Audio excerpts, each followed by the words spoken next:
Last night, I dreamt I went to Manderley again. It seemed to me I stood by the iron gate leading to the drive, and for a while I could not enter, for the way was barred to me. Then, like all dreamers, I was possessed of a sudden with supernatural powers and passed like a spirit through the barrier before me. The drive wound away in front of me, twisting and turning as it had always done. But as I advanced, I was aware that a change had come upon it. Nature had come into her own again, and little by little had encroached upon the drive with long, tenacious fingers. On and on wound the poor thread that had once been our drive. And finally, there was Manderley. Manderley, secretive and silent. Time could not mar the perfect symmetry of those walls. Moonlight can play odd tricks upon the fancy, and suddenly it seemed to me that light came from the windows. And then a cloud came upon the moon and hovered an instant like a dark hand before a face. The illusion went with it. I looked upon a desolate shell with no whisper of the past about its staring walls. We can never go back to Manderley again. That much is certain. But sometimes, in my dreams, I do go back to the strange days of my life, which began for me in the south of France.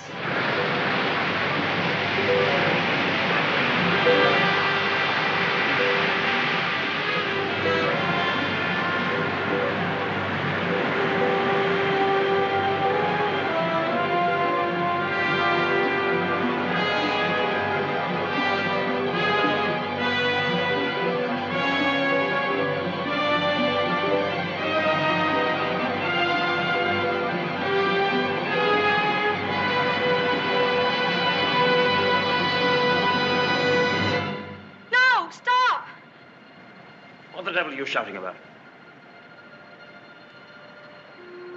Who are you? What are you staring at? I'm sorry, I didn't mean to stare, but I only thought... Oh, you did it. Well, what are you doing here? I was only walking. Well, get on with your walking. Don't hang about here screaming.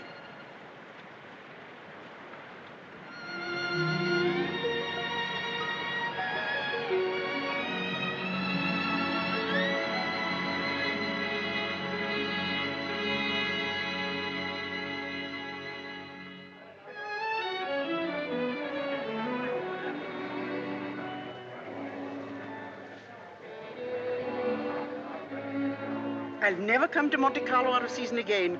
Not a single well-known personality in the hotel. Stone cold. Waiter, garçon, call him. Tell him to get me some... Why, it's Max de Winter. How do you do?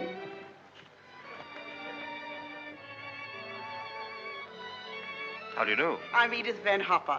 It's so nice to run into you here, just when I was beginning to despair of finding any old friends here in Monte. But do sit down and have some coffee. Mr. de Winter's having some coffee with me. Go and ask the stupid waiter for another cup. I'm afraid I must contradict you. You shall both have coffee with me.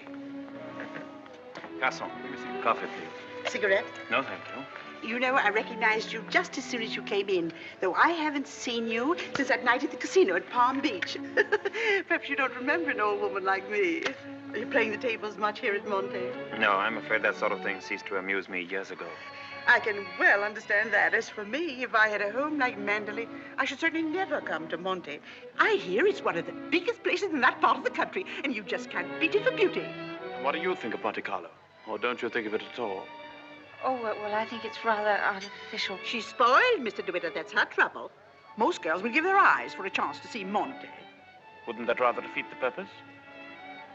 Now that we've found each other again, I hope I shall see something of you. You must come and have a drink in my suite. I hope they've given you a good room. The place is empty, so if you're uncomfortable, mind you make a fuss. Your valet is unpacked for you, I suppose. I'm afraid I don't possess one. Perhaps you would like to do it for me. Well, I hardly think... perhaps you could make yourself useful to Mr. de Winter if he wants anything done. You're a capable child in many ways. That's a charming suggestion, but I'm afraid I cling to the old motto. He travels fastest who travels alone. Perhaps you've not heard of it. Good night. What do you make of that? Do you suppose that sudden departure was intended to be funny? Come, don't sit there gawking. Let's go upstairs. Have you got the key? Yes, Miss Van Hopper. I remember when I was younger, there was a well-known writer who used to dart down the back way whenever he saw me coming. I suppose he was in love with me and wasn't quite sure of himself. Well, c'est la vie.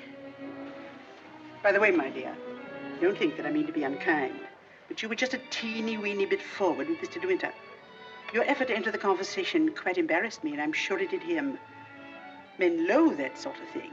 Oh, come, don't sulk. After all, I am responsible for your behavior here. Perhaps he didn't notice it.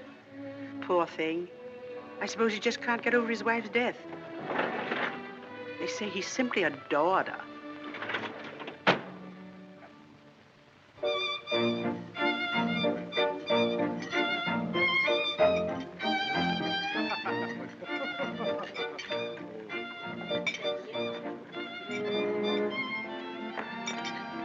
Louis, prenez la commande.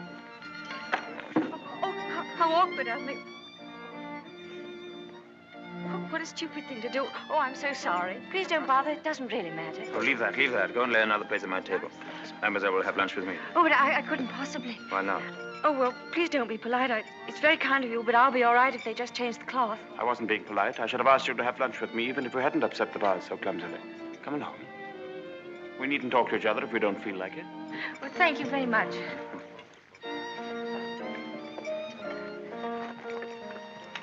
Oh, I'll just have some scrambled eggs. Oui, mademoiselle.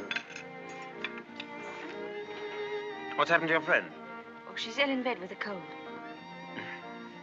I'm sorry I was so rude to you yesterday. The only excuse I can offer is that I've become boorish through living alone.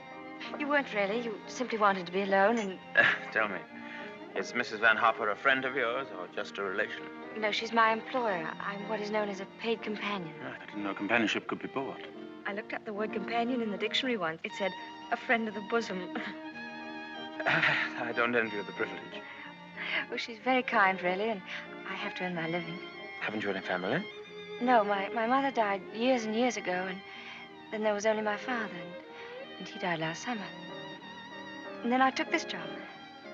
How rotten for you. Yes, it was rather, because, you see, we got on so well together. You and your father? Yes, he was a lovely person, very unusual. What was he? A painter. Ah, was he a good one? Well, I thought so, but people didn't understand him. Yes, that's often the trouble. He painted trees. At least, it was one tree. You mean he painted the same tree over and over again? Yes, you see, he had a theory that if you should find one perfect thing or place or person, you should stick to it. Do you think that's very silly? Not at all. I'm a firm believer in that myself. And what did you find to do with yourself while he was painting his tree? Well, I sat with him and I sketched a little. I don't do it very well, though. Oh, you're going sketching this afternoon? Yes. Where? Oh, I haven't made up my mind. I'll drive you somewhere in the car. Oh, no, please, I didn't mean... Oh, nonsense. Finish up that mess and we'll get along. Thank you, it's very kind of you, but I'm not very hungry. Oh, come on, eat it up like a good girl.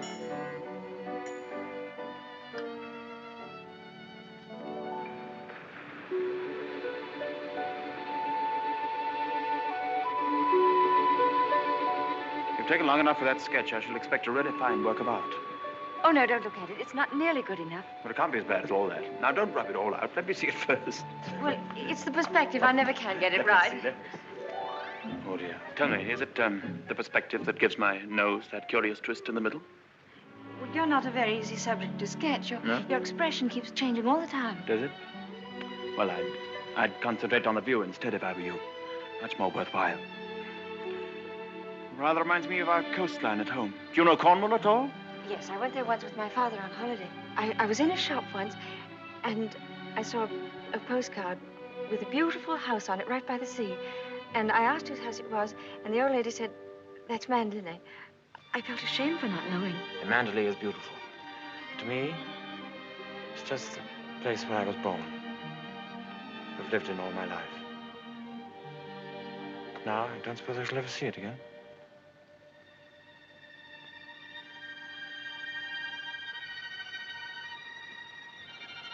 We're lucky not to be home during the bad weather, aren't we? I can't ever remember enjoying swimming in England till June, can you? The water's so warm here that I could stay in all day. There's a dangerous undertow. There's a man drowned here last year. I never have any fear of drowning, have you?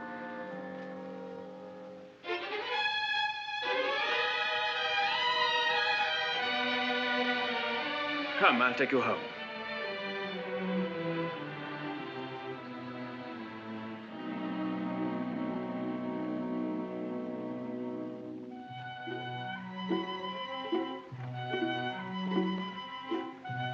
Oh, yes. I know Mr. de Winter well. I knew his wife, too. Before she married, she was the beautiful Rebecca Hildreth, you know. She was drowned, poor dear, while she was sailing near Manderley. He never talks about it, of course, but he's a broken man. I suppose I'd better have it. Wretched stuff. Give me a chocolate, quick. Oh, there you are. It's about time. Hurry up. I want to play some rummy.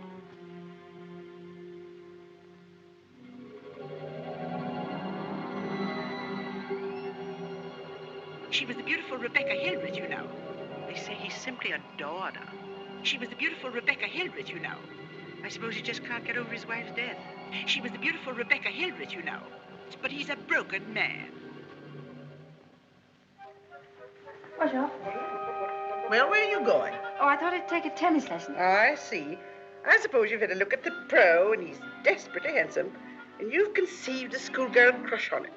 All right, go ahead and make the most of it.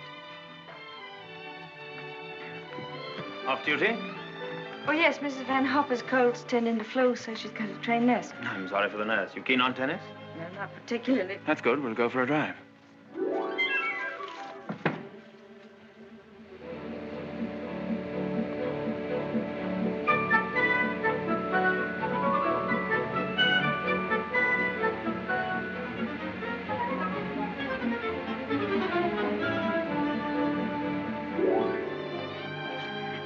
Good afternoon, Mrs. Van Hoff. How are you feeling? You got on rather well with him, didn't you? That pro must have been teaching you other things than tennis. Hurry up, I want you to make some calls. Wonder if Mr. de Winter is still in the hotel.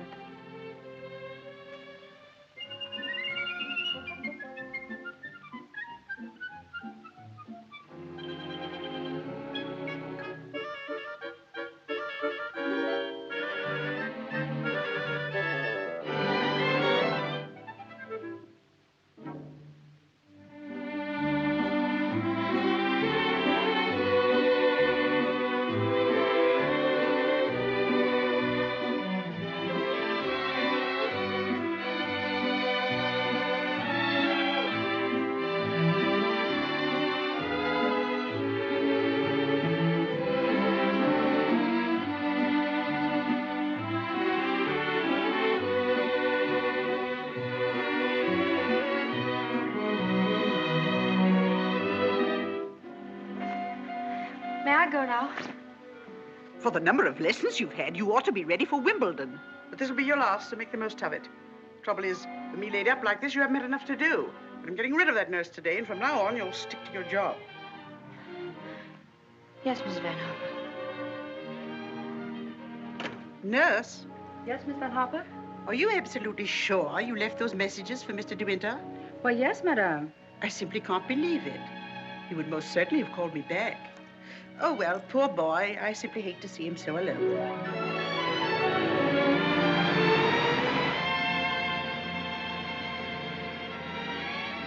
You know, I wish there could be an invention that bottled up the memory like perfume, and it never faded, never got stale. And then whenever I wanted to, I could uncork the bottle and live the memory all over again. And what particular moment in your young life would you want to keep? Oh, all of them, all these last few days. I feel as though I'd collected a whole shelf full of bottles. Sometimes, you know, those little bottles contain demons that have a way of popping out at you just as you're trying most desperately to forget.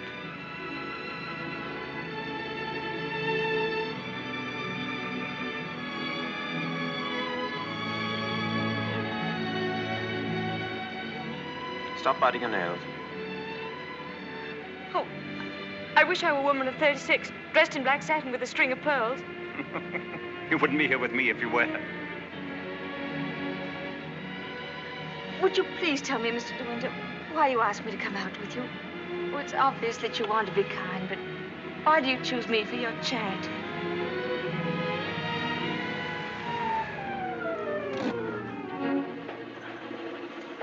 I asked you to come out with me because I wanted your company. You've blotted out the past for me more than all the bright lights of Monte Carlo. But if you think I just asked you out of kindness or charity, you can leave the car now and find your own way home. Go on, open the door and get out.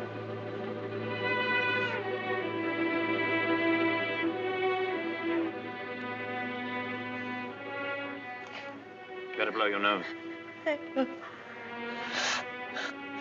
Please don't call me Mr. De Winter. I've a very impressive array of first names. George, Fortescue, Maximilian. But you needn't bother with them all at once. My family call me Maxim. And another thing. Please promise me never to wear black satin or pearls. Or to be 36 years old. Yes, Maxim.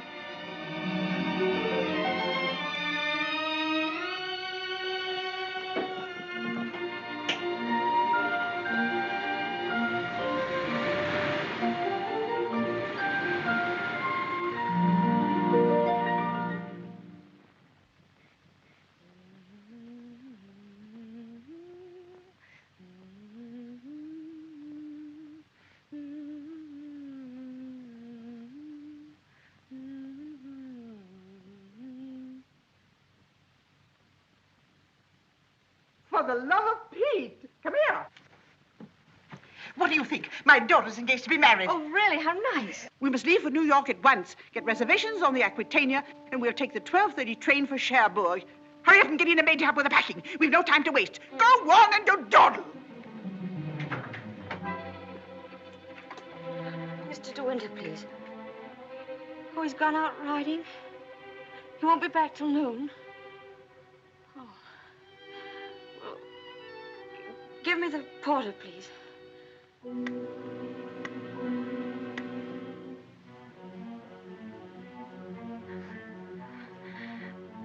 I'll go and see if there's anything left in my room.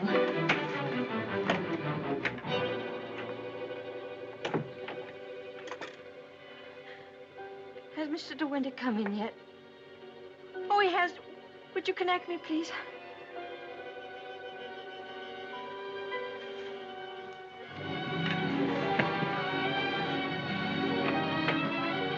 Oh, I was looking for my book. I suppose I've packed it. Well, come on. The car's waiting at the door.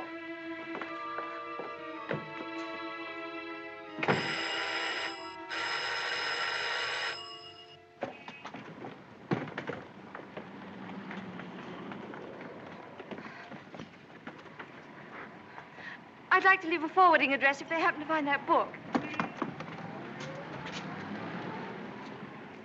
Would you ring Mr. De Winter, please? Yes, madame. 182.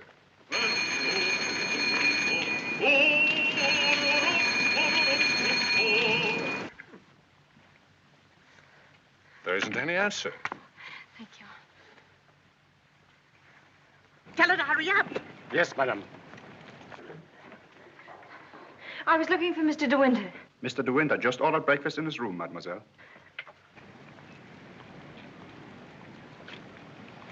Come in.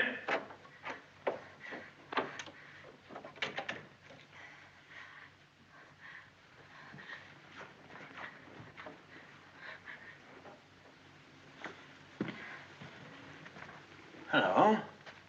What are you doing here? Anything the matter? I've come to say goodbye. We're going away. What on earth are you talking about?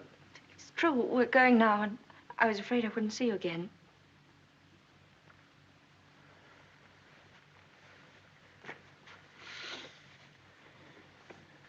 Where's she taking you to? New York. I don't want to go. I shall hate it. I shall be miserable.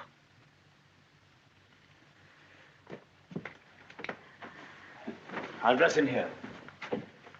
I shan't be long. Which would you prefer? New York or Manderley? Oh, please don't joke about it. Mrs. Van Hopper's waiting, and I'd better say goodbye now. I repeat what I said. Either you go to America with Mrs. Van Hopper, or you come home to Manderley with me. You mean you want a secretary or something? I'm asking you to marry me, you little fool.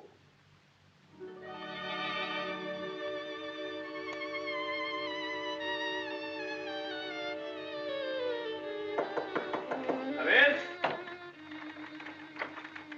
Is that my food? I'm famished. I didn't have any breakfast.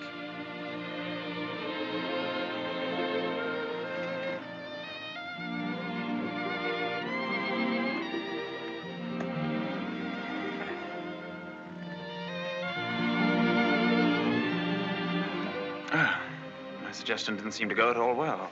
Sorry. Oh, but you don't understand. It's that well, I'm not the sort of person men marry. What on earth do you mean? I don't belong in your sort of world, for one thing. Well, what is my sort of world? Oh, well, Manderley, you know what I mean. Well, I'm the best judge of whether you belong there or not. Of course, if you don't love me, that's a different thing. Fine blow to my conceit, that's all. Oh, I do love you. I love you most dreadfully. I've been crying all morning because I thought I'd never see you again.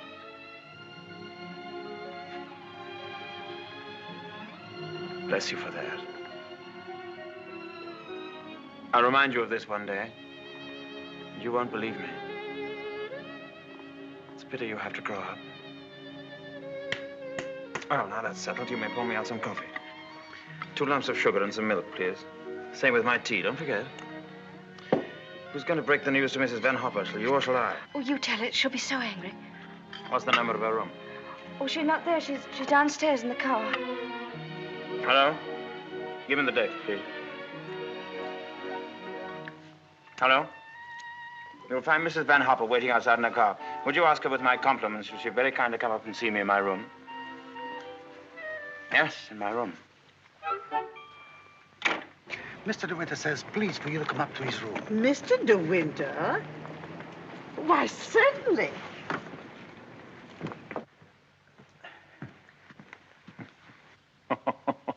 This isn't at all your idea of a proposal, is it?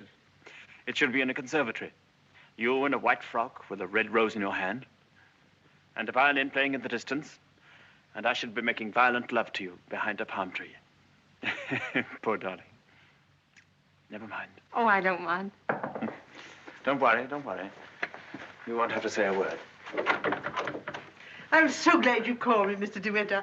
I was making a hasty departure. It was so rude of me not to let you know. But a cable came this morning announcing that my daughter is engaged to be married. That's rather a coincidence, Mrs. Van Hopper. I asked you up here in order to tell you of my engagement. You don't mean it? Oh, how perfectly wonderful. How romantic. Who is the lucky lady?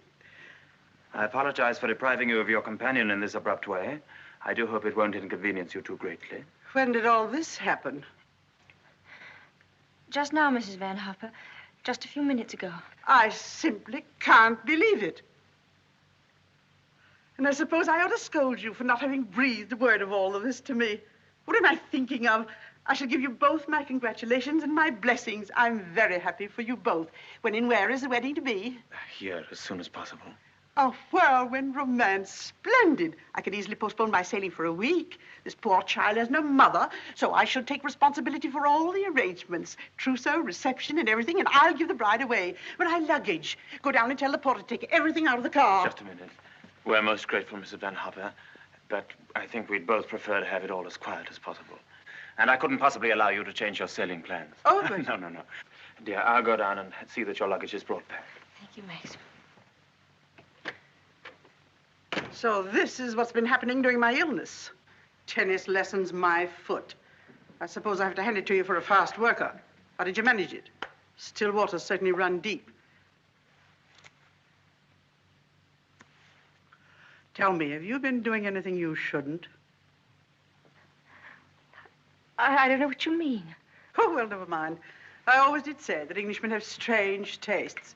But you certainly have your work cut out as mistress of Manderley. To be perfectly frank with you, my dear, I can't see you doing it. You haven't the experience.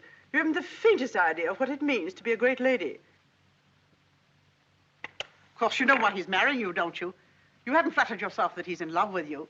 Fact is, that empty house got on his nerves to such an extent, he nearly went off his head. He just couldn't go on living alone. You better leave, Mrs. Van Hopper. You'll miss your train.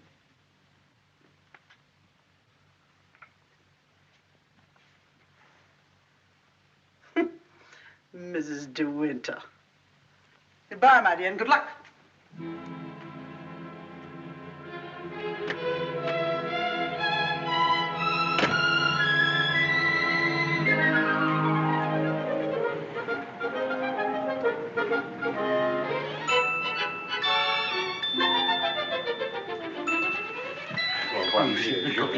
Merci.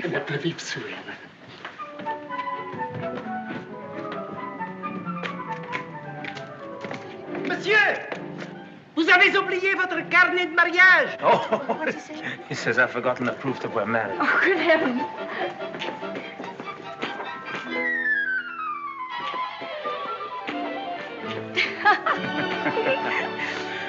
Somebody else had the same idea.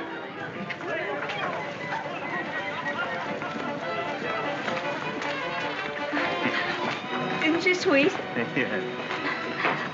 You'd have liked a bridal veil, wouldn't you?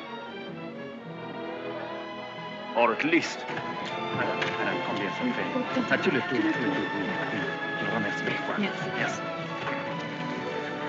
Oh, Max, how lovely. Oh, how perfectly lovely. Oh, perfectly lovely.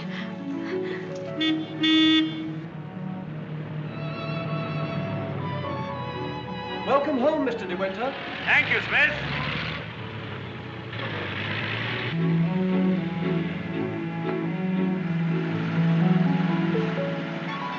Cold, darling?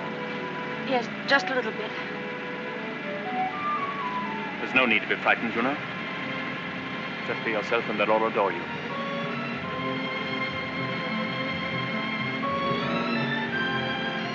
You don't have to worry about the house at all. Mrs. Danvers is the housekeeper. Just leave it to her.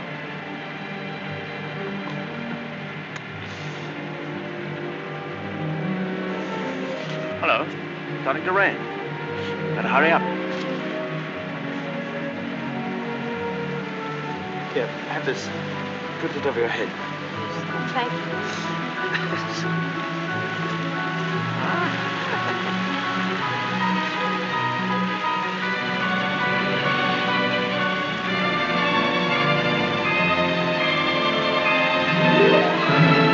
That's it. That's Manderley.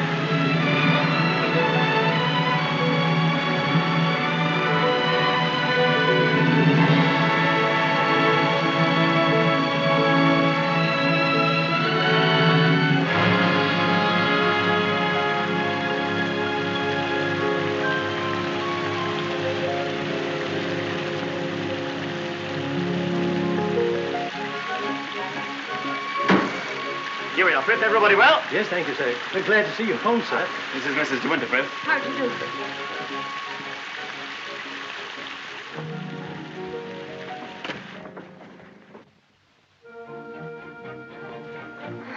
I didn't expect the whole staff to be in attendance. Mr. Danvers' orders, sir.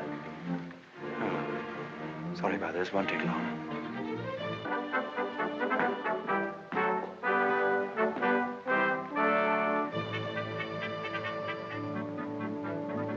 This is Mrs. Danvers.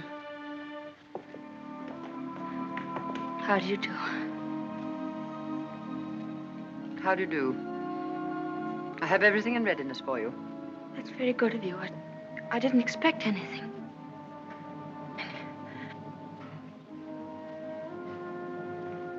I think we'd like some tea, Frith. Ready in the library, sir. Come along, darling.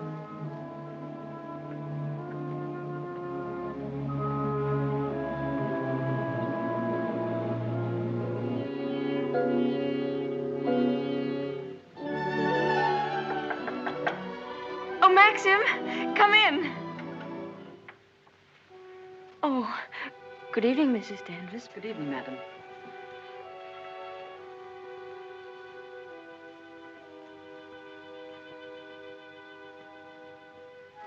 I hope Alice was satisfactory, madam. Oh, yes, thank you. Perfectly. She's the parlor maid. She'll have to look after you until your own maid arrives. Oh, but I haven't a maid. I'm sure Alice will do very nicely. I'm afraid that would not do for very long, madam. It's usual for ladies in your position to have a personal maid. I hope you approve the new decoration of these rooms, madam. Oh, I didn't know it'd been changed. I hope you haven't been to too much trouble. I only followed out Mr. De Winter's instructions. Oh, well, what did it look like before?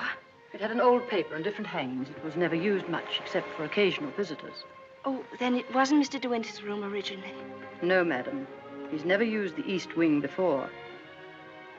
Of course, there's no view of the sea from here. The only good view of the sea is from the west wing. The room's very charming, and I'm sure I'll be comfortable. If there's anything you want done, madam, you have only to tell me. I suppose you've been at Manderley for many years, longer than anyone else. Not so long as Frith. He was here when the old gentleman was living, when Mr. De Winter was a boy. Oh, I see. And you didn't come till after that? I came here when the first Mrs. De Winter was a bride.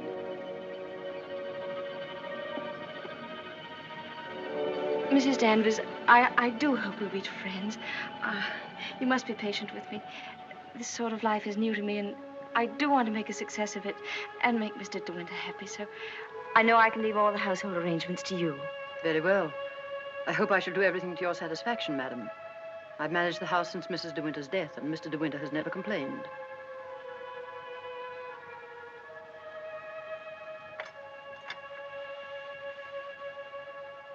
I think I'll go downstairs now.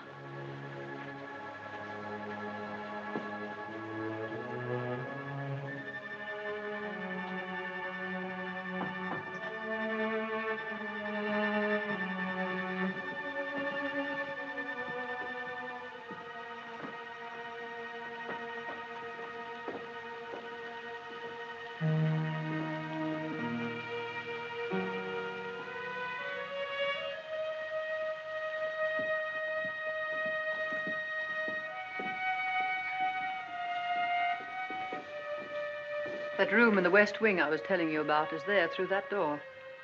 It's not used now. It's the most beautiful room in the house.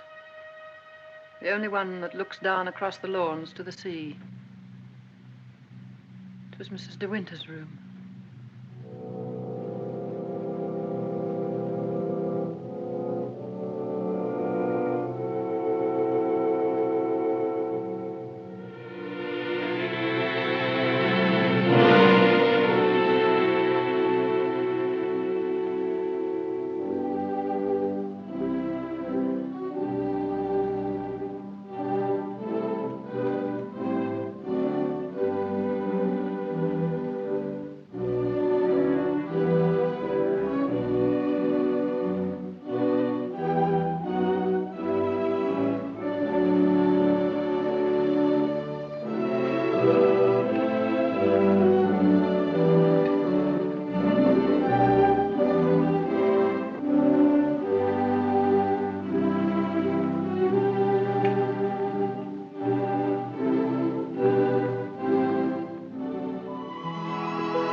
Good morning.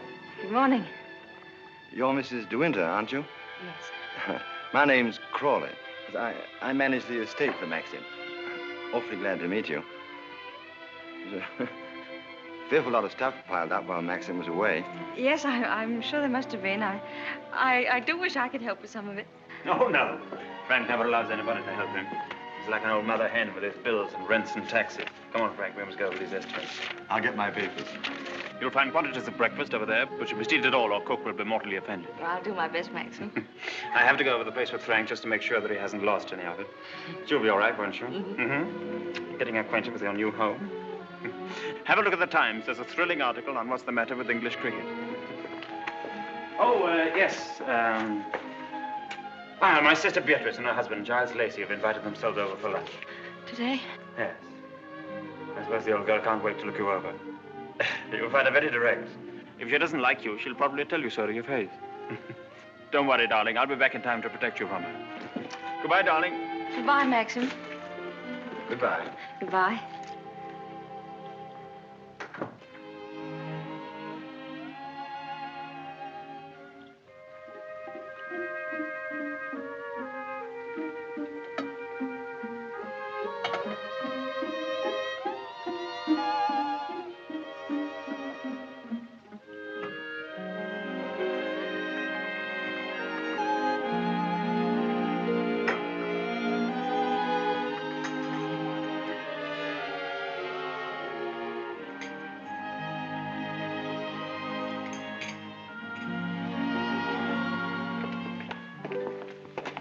Good morning, madam. Good morning, Frith.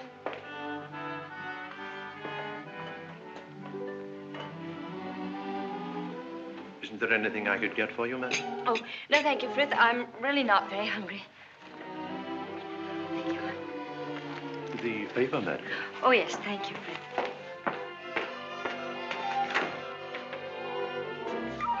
Madam. I slipped. Oh, thank you, Frith.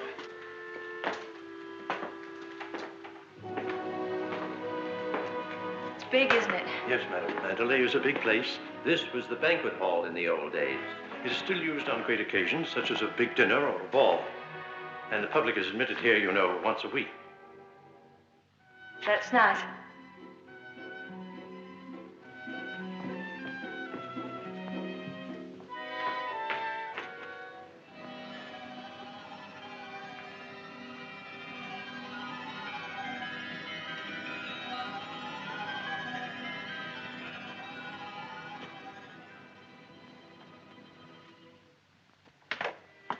I beg pardon, madam.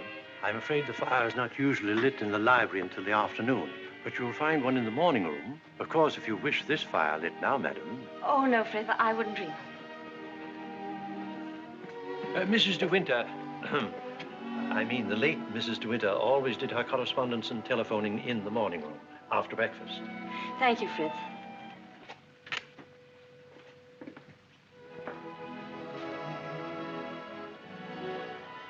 Is anything wrong, madam? Oh, no.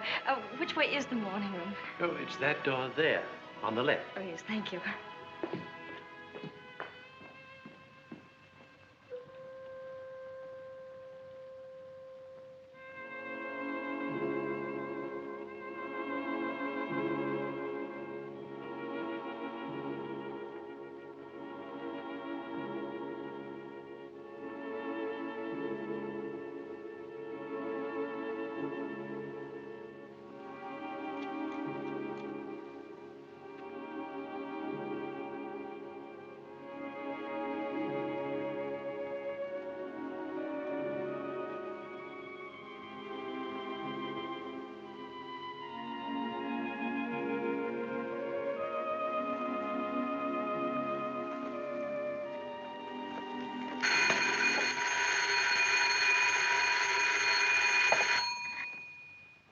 Mrs. De Winter? Oh, I'm afraid you've made a mistake. Mrs. De Winter's been dead for over a year. Oh, I mean... Oh, that was the house telephone, madam. Probably the head gardener wishing instructions. Did you want to see me, Mrs. Danvers? Mr. de Winter informed me that his sister, Mrs. Lacey, and Major Lacey are expected for luncheon. I'd like to know if you approve of the menu. Oh, well, I'm sure it's very suitable, very nice indeed. You'll notice, madam, that I've left a blank space for the sauce. Mrs. de Winter was most particular about sauces. Let's have whatever you think that Mrs. de Winter would have ordered. Thank you, madam. When you've finished your letters, Robert will take them to the post. My letters? Oh, yes, of course. Thank you, Mrs. Danvers.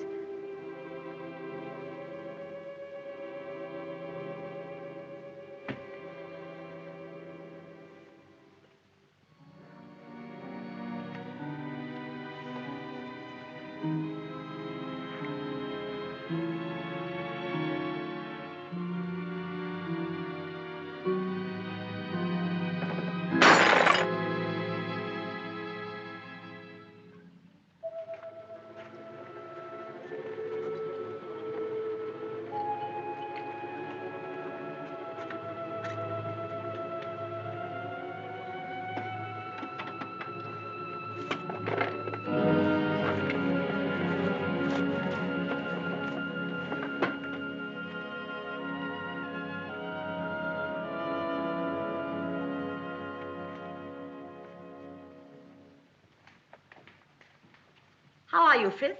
Good morning, Mrs. Lacey. Where's Mr. de Winter? I believe he went down to the farm with Mr. Crawley. How tiresome of him not to be here when we arrive, and how typical.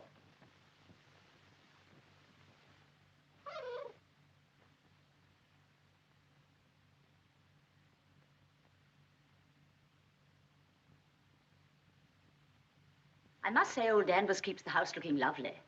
She certainly learnt that trick of arranging flowers from Rebecca. I wonder how she likes it now, being ordered about by an ex-chorus girl. Now, where on earth did you get the idea she's an ex-chorus girl? He picked her up in the south of France, didn't he? What if he did? Well, I mean to say, there you are.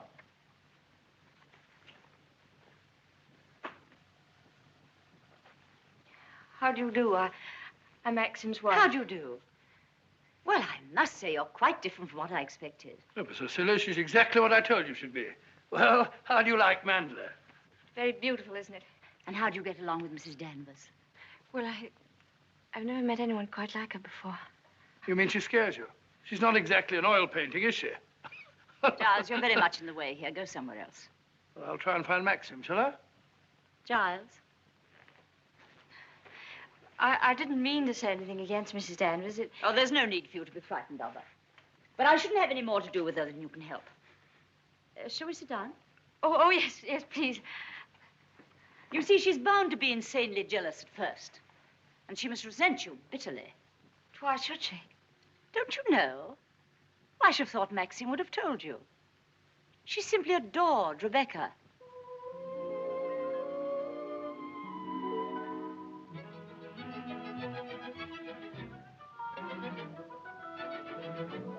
How are you, Robert? Quite well, thank you, madam. Still having trouble with your teeth?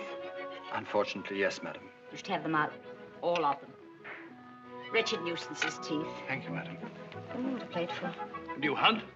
No, I don't. I'm afraid I don't even ride. Oh, have to ride down here. We all do. Which do you ride, side saddle or astride? Oh, yes, of course, I forgot you don't, do you?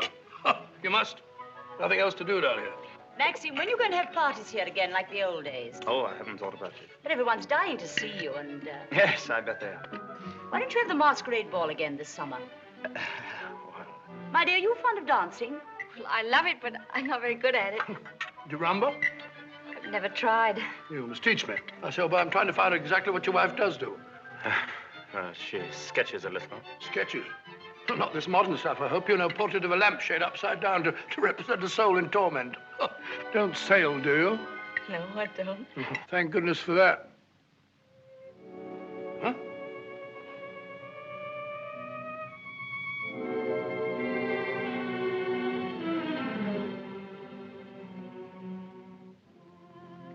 You're very much in love with Maxim, aren't you? Yes, I can see you are. Don't mind my saying so, but why don't you do something about your hair? Why don't you have it cut or sweep it back behind your ears? Oh, no, that's worse. What does Maxim say about it? Does he like it like that? Well, he never mentions it. Oh, well, don't go by me. I can see by the way you dress you don't care a hoot how you look. But I wonder Maxim hasn't been at you. He's so particular about clothes. I don't think he ever notices what I wear. Oh, well, he must have changed a lot then. You mustn't worry about old Maxim and his moods.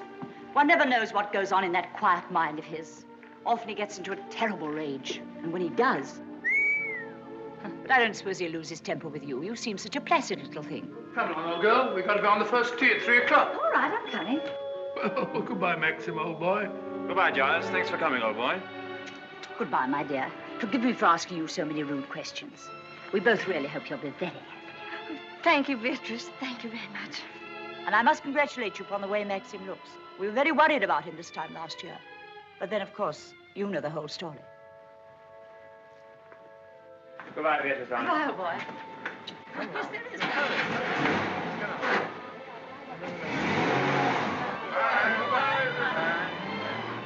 Well, thank heavens they've gone. Now we can have a walk about the place. Looks as though we might have a shower, but you won't mind that, will you? No, but wait a minute. I'll go upstairs and get a coat. There's a heap of mackintoshes in the flower room. Robert, run and get a coat from the flower room for Mrs. de Winter, will you? What do you think of Beatrice? Oh, I liked her very much, but she kept saying that I was quite different from what she expected. What the devil did she expect? Oh, someone smarter and more sophisticated, I'm afraid. Oh. Do you like my hair? Your hair? Yes, of course I do. What's the matter with it? Oh, I don't know. I just wondered. How funny you are. Thank you. Do I have to put it on? Yes, certainly. Can't be too careful with children. Come on, Jasper. Come and take some of that fat off.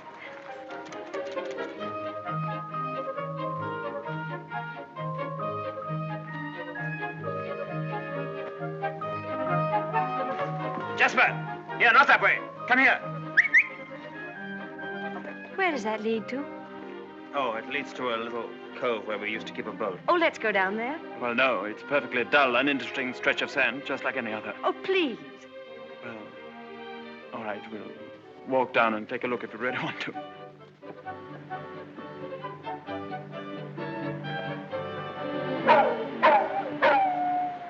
That's Jasper. There must be something wrong. Perhaps he's hurt himself. No, he's all right. Leave him alone. Don't you think I'd better go and see? Don't bother about him, I tell you. He can't come to any harm. He'll find his own way back.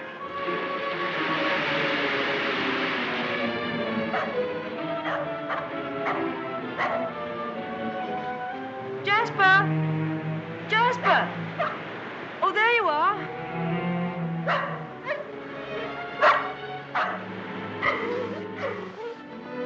What do you want in there, Jasper? Come on. Come on.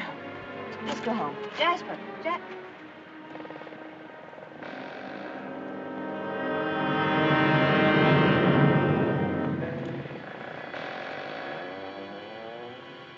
Oh. I didn't know that there was anybody. I know that dog. He comes for the house. He ain't yourn. No, he's Mr. de Winter's dog. Have you anything I could tie him with?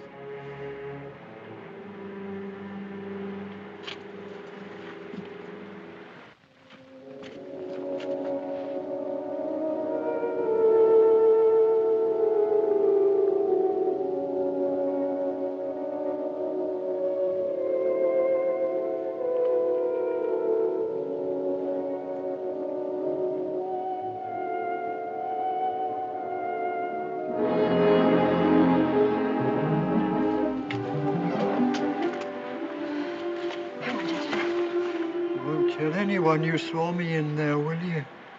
Don't you belong on the estate? I weren't doing nothing. I was just putting my shells away. She's gone in the sea, ain't she? She'll never come back no more. No, she'll never come back. Come on, Jasper.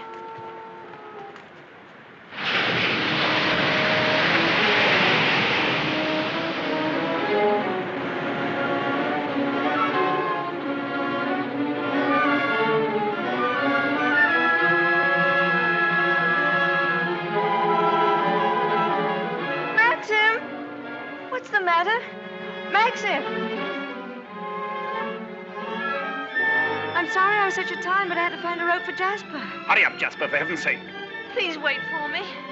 Maxim, what is it? You look so angry. You know I didn't want you to go there, but you deliberately went. Why not? There was only a cottage down there and a strange man who was... You didn't go into the cottage, did you? Yes, the door Well, was don't go there again, you hear? Why not? Because I hate the place, and if you had my memories, you wouldn't go there or talk about it or even think about it. What's the matter? Oh, I'm sorry, please. We should have stayed away. We should never have come back to Manderley. Oh, what a fool I was. I made you unhappy. Somehow I've hurt you. Oh, I can't bear to see you like this. Because I love you so much. Do you? Do you? Ah, I've made you cry. Forgive me. I sometimes seem to fly off the handle for no reason at all. Don't I? Come. We'll go home and have some tea and forget all about it. Yes, let's forget all about it. Here, let me have Jasper.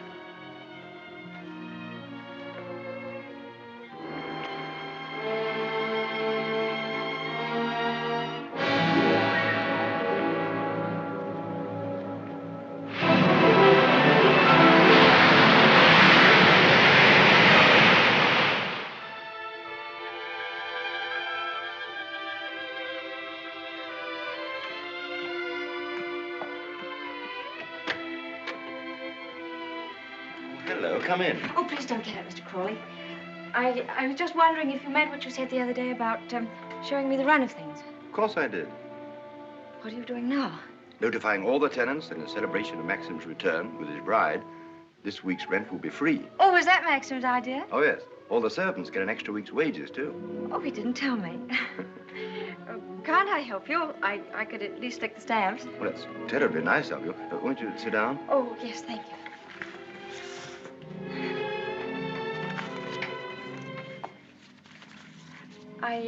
I was down at the cottage on the beach the other day. There was a man there, a queer sort of person. Jasper kept barking at him. Oh, yeah. Must have been Ben. Excuse me. He's quite harmless. We give him odd jobs now and then. That cottage place seemed to be going to rack and ruin. Why isn't something done about it? Well, I think if Maxim wanted anything done about it, he'd tell me. Are those all Rebecca's things down there? Yes. Yes, they are. What did she use the cottage for? The boat used to be moored near there. What boat? What happened to it? Was that the boat she was sailing in when she was drowned? Yes. Capsized and sank. She was washed overboard. Wasn't she afraid to go out like that alone? She wasn't afraid of anything. Where did they find her? Near Edgecombe. About 40 miles up channel, about 2 months afterwards. Maxim went up to identify her. It was horrible for him. Yes, it must have been. Mr. Crawley, please don't think me morbidly curious. It isn't that. It's just that I feel at such a disadvantage. All the time, whenever I meet anyone, Maxim's sister or even the servants, I know they're all thinking the same thing. They're all comparing me with her, with Rebecca. Oh, you mustn't think that. I can't tell you how glad I am that you married Maxim. It's going to make all the difference to his life. And from my point of view, it's very refreshing to find someone like yourself who's not entirely in tune, shall we say, with Manderley. That's very sweet of you. I dare say I've been stupid, but every day I realize the things that she had and that I lacked. Beauty and wit and intelligence and all the things that are so important in a woman. You have qualities that are just as important. More important, if I may say so. Kindness and sincerity and, if you'll forgive me, modesty mean more to a husband than all the wit and beauty in the world. We none of us want to live in the past. Maxim least of all. It's up to you, you know, to lead us away from it. I promise you I won't bring this up again, but before we end this conversation, would you answer just one more question? If it's something I'm able to answer, I'll do my best. Tell me, what was Rebecca really like?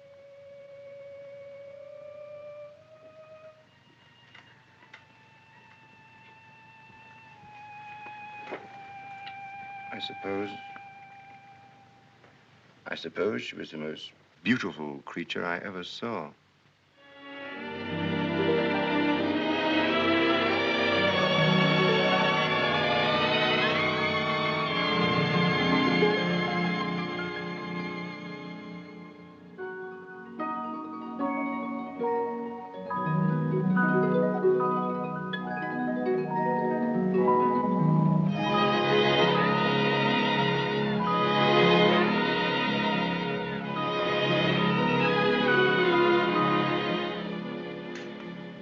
Good evening, Maxim.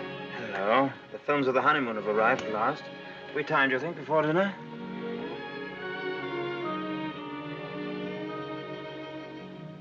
What on earth have you done to yourself? Oh, nothing. I just ordered a new dress from London. I hope you don't mind. Oh, no. Well, do you think there's something's right for you? Doesn't seem your type at all. I thought you'd like it. And what have you done to your hair? Oh, I see. Oh, dear, oh, dear, oh, dear. I'm sorry. You look lovely, lovely. It's very nice for a change. Shall we see these pictures? Yes, I'd love to see them.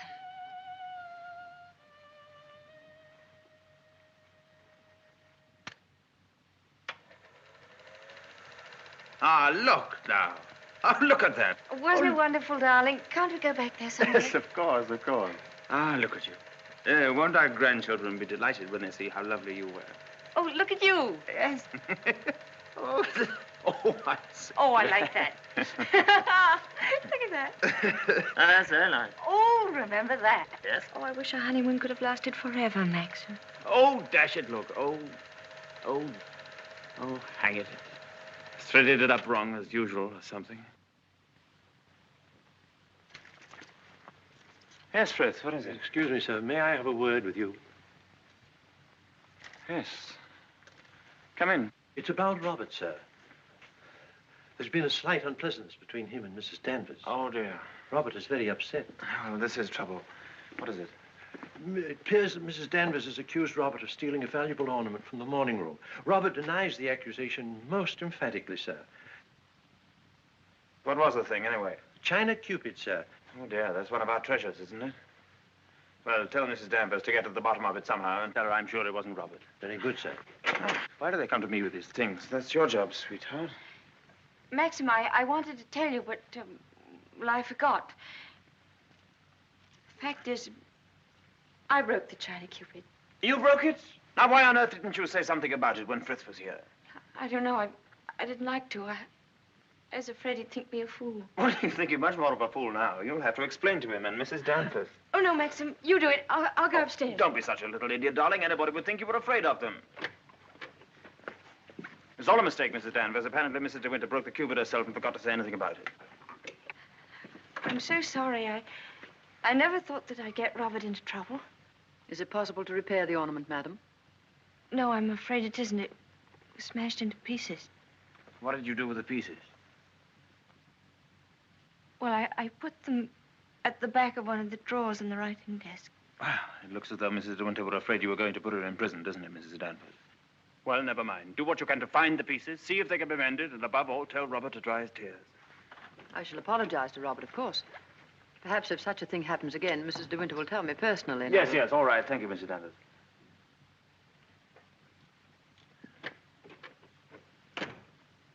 Well, I suppose that clip will hold all right. I don't know.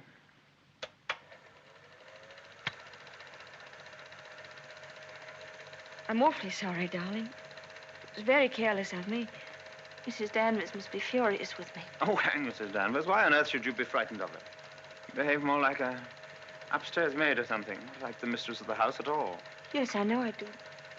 But I feel so uncomfortable. I try my best every day, but it's very difficult with people looking me up and down as if I were a prize cow. Well, what does it matter if they do? You must remember that life at Manderley is the only thing that interests anybody down here. What a slap in the eye I must have been to them then. I suppose that's why you married me. Because you knew I was dull and gauche and inexperienced, and there could never be any gossip about me. Gossip? What do you mean? I don't know. I just said it for something to say. Don't look at me like that. Maxim, what's the matter? What have I said?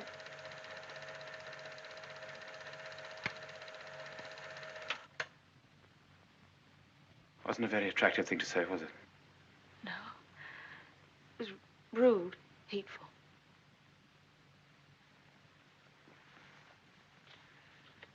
I wonder if I did a very selfish thing in marrying you. How do you mean? I'm not much of a companion to you, am I? You don't get much fun, do you? You ought to have married a boy. Someone of your own age. Maxim, why do you say this? Of course we're companions. Are we? I don't know. I'm very difficult to live with. No, you're not difficult. You're easy, very easy. Our marriage is a success, isn't it? A great success. We're happy, aren't we? Terribly happy.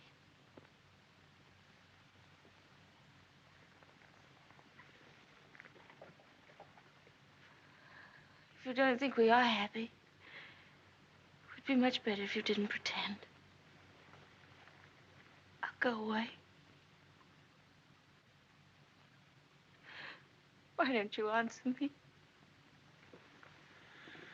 How can I answer you when I don't know the answer myself? If you say we're happy, let's leave it at that. Happiness is something I know nothing about.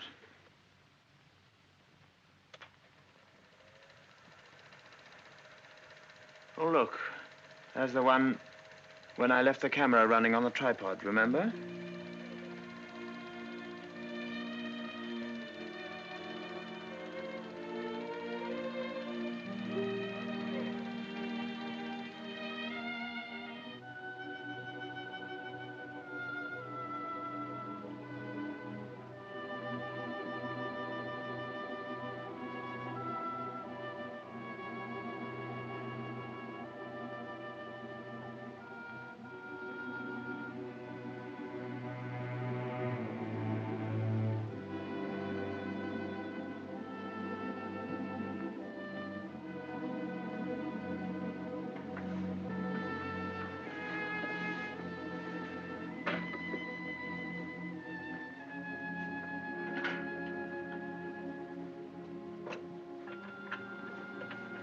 Pardon me, madam. Is there anything I can do for you?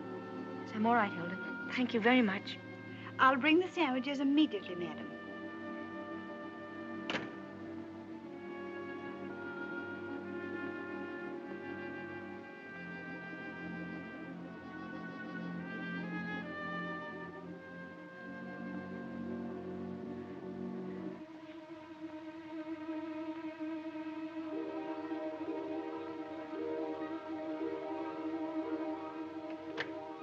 Hilda, Yes, madam? the West Wing. Nobody ever uses it anymore, do they? No, madam. Not since the death of Mrs. de Winter.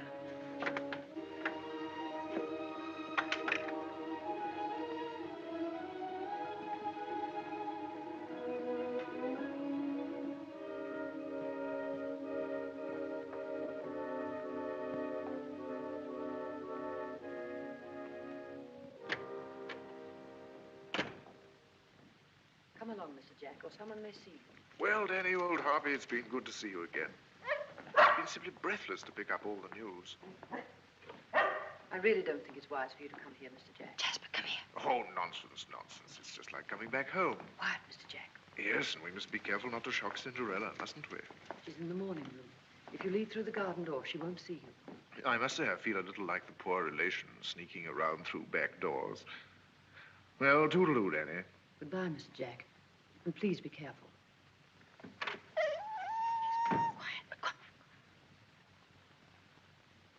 Looking for me? Oh, I didn't make you jump, did I? No, of course not. I didn't quite know who it was. Yes. You're pleased to see me, aren't you, old boy? I'm glad there's someone in the family to welcome me back to Manderley. And, how is dear old Max? Very well, thank you. I hear he went up to London, left his little bride all alone. It's too bad. Isn't he rather afraid that somebody might come down and carry you off? Danny, All your precautions were in vain. The mistress of the house was hiding behind the door. Oh, what about presenting me to the bride? This is Mr. Favell, madam. How do you do? How do you do? Well, won't you have some tea or something? Well, now, isn't that a charming invitation? I've been asked to stay to tea, Danny, and I have a good mind to accept. Oh, well, perhaps you're right. Pity, just we're getting on so nicely. We mustn't lead the young bride astray, must we, Jasper? Goodbye. It's been fun meeting you. Oh, and by the way, it would be very decent of you if you didn't mention this little visit to your revered husband. He doesn't exactly approve of me. Very well. That's very sporting of you. I wish I had a young bride of 3 months waiting for me at home. I'm just a lonely old bachelor.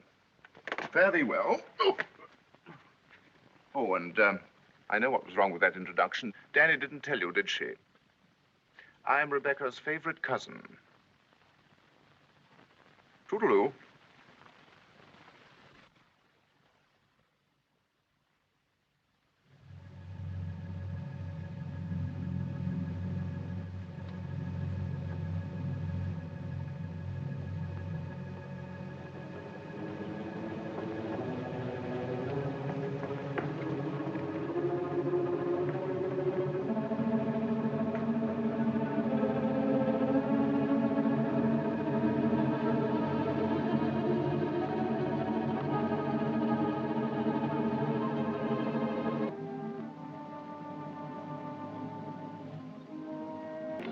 I was ready to show it you every day.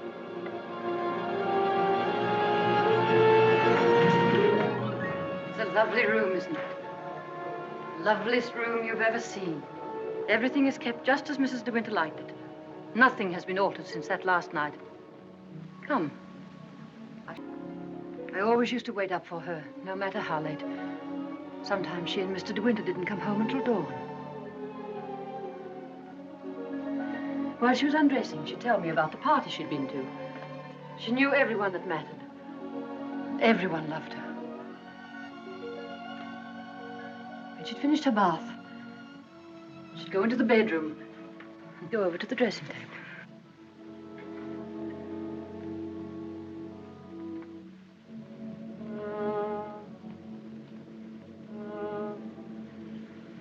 Oh, you've moved her brush, haven't you? There, that's better. Just as she always laid it down. Come on, Danny. Hair drill, she would say. I'd stand behind her like this and brush away for 20 minutes at a time. And then she would say, "Good night, Danny," and step into her bed.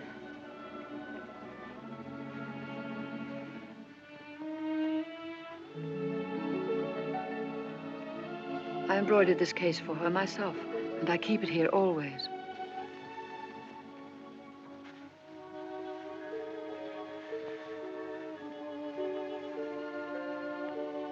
Did you ever see anything so delicate?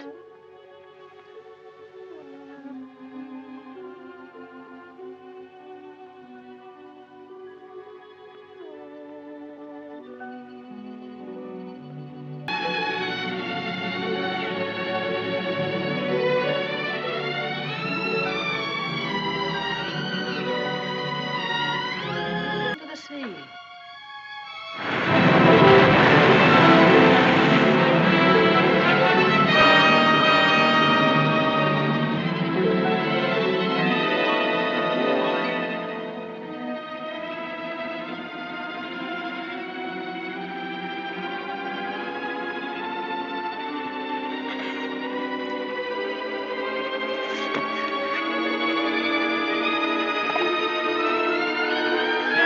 Tell Mrs. Danvers I wish to see her immediately.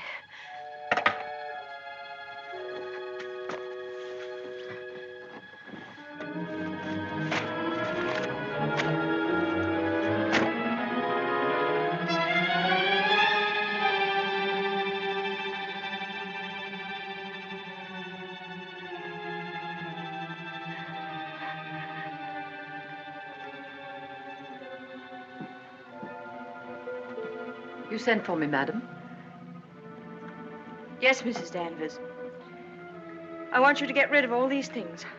These are Mrs. De Winter's things. I am Mrs. De Winter now. Very well, I'll give the instructions. Just a moment, please. Mrs. Danvers, I intend to say nothing to Mr. De Winter about Mr. Favel's visit. In fact, I prefer to forget everything that happened this afternoon.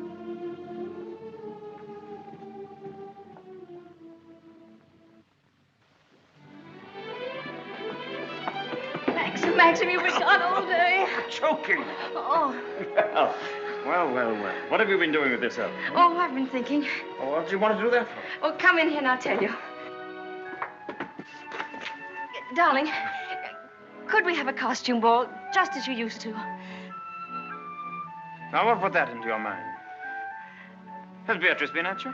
No, but I feel that we ought to do something to make people feel that Manderley is just the same as it always was. Oh, please, darling, could we? You don't know what it would mean, you know. You would have to be a hostess to hundreds of people. All the county. And a lot of young people would come up from London and turn the house into a nightclub. Oh, yes, but I want to. Oh, please. I've never been to a large party, but I could learn what to do, and I promise you, you wouldn't be ashamed of me.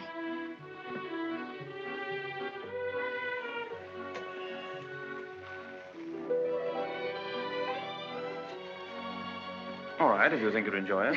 You better get Mrs. Danvers to help you, hadn't you? No, I don't need Mrs. Danvers to help me. I can do it myself. Oh, all right, my sweet. Oh, thank you, darling. Thank you. Well, what'll you go as? Oh, I never dress up. That's the one privilege I claim as the host. What will you be, Alice in Wonderland with that ribbon around your hair? No, I won't tell you. I'll design a costume all by myself and give you the surprise of your life.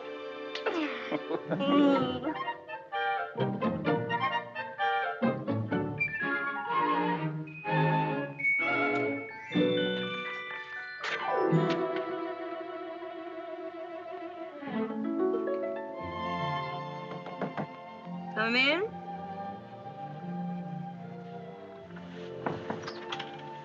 Robert found these sketches in the library, madam. Did you intend throwing them away? Yes, Mrs. Danvers, I did. They were just some ideas I was sketching for my costume for the ball. Hasn't Mr. De Winter suggested anything? No, I want to surprise him. I don't want him to know anything about it. I merely thought that you might find a costume among the family portraits that would suit you. Oh, you mean those at the top of the stairs? I'll go and look at them.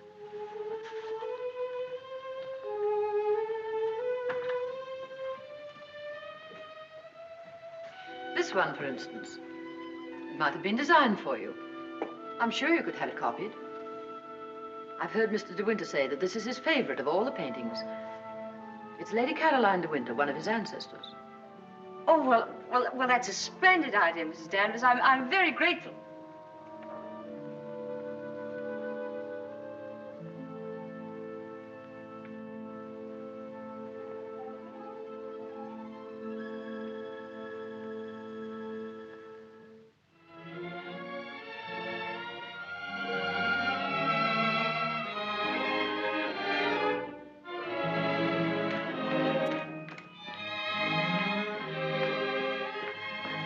Everything under control, Frith? Yes, thank you. Excuse me, sir. Are you supposed to be a schoolmaster? Oh, no. This is just my old cap and gown. Certainly makes a very nice costume, sir. And economical, too. Yes, that was the idea.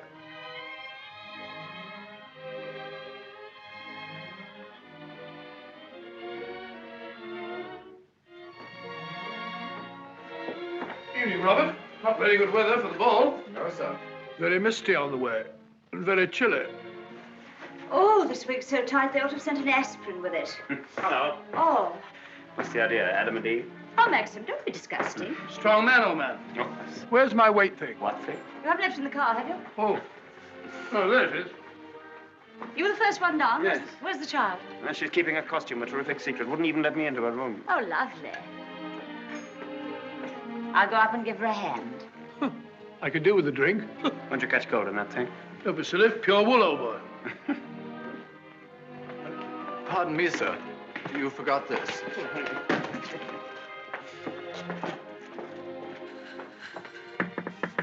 Here I am, dear. It's Bee. I've come to give you a hand. Oh, please don't come in, Beatrice. I don't want anyone to see my costume. Oh. Oh, well, you won't be long, will you? Because the first people will be arriving any moment. Now, you're sure that's where that should be? Yes, madam, it's just right. Oh, isn't it exciting? Indeed it is, madam. I've always heard of the Manderley ball, and now I'm really going to see one. Sure, there'll be no one there to touch you, madam. Do you really think so? Now, where's my fan?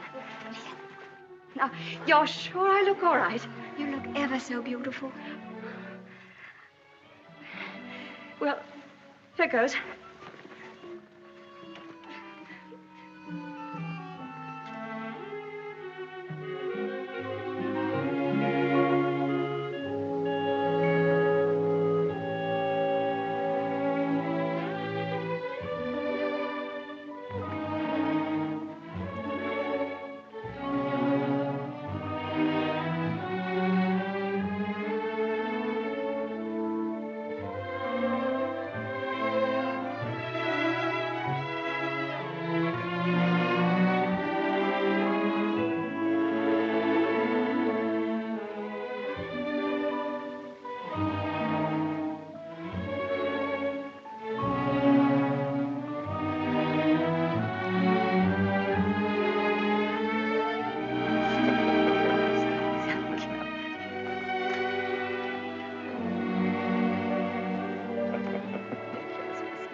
Good evening, Mr. De Winter.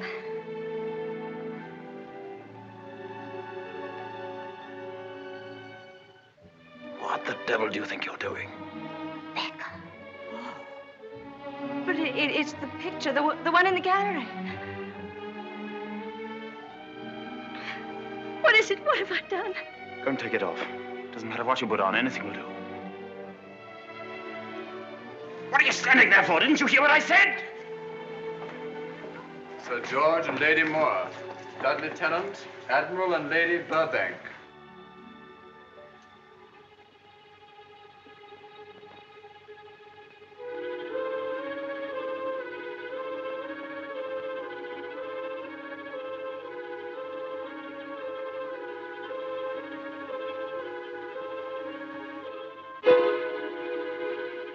I watched you go down, just as I watched her a year ago. Even in the same dress, you couldn't compare. You knew it. You knew that she wore it, and yet you deliberately suggested I wear it. Why do you hate me? What have I done to you that you should ever hate me so? You tried to take her place. You let him marry you. I've seen his face, his eyes. They're the same as those first weeks after she died. I used to listen to him, walking up and down, all night long, night after night, thinking of her, suffering torture because he'd lost her.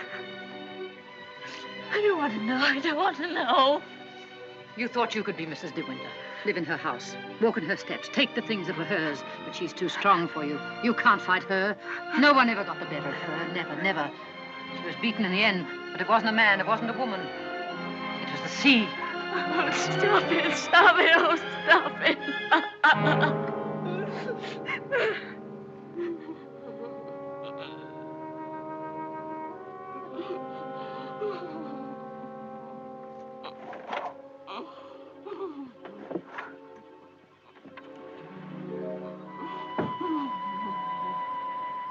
You're overwrought, madam. I've opened a window for you. A little air will do you good.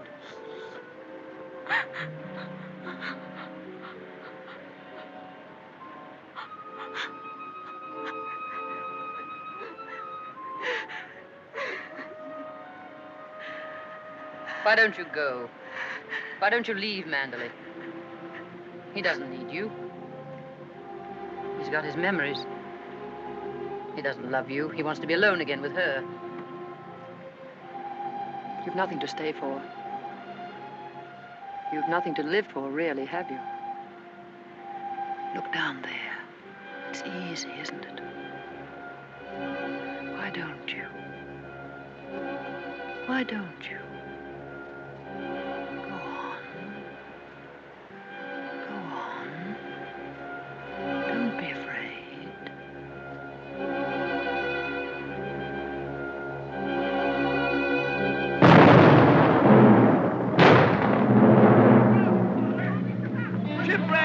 Ship on the rocks!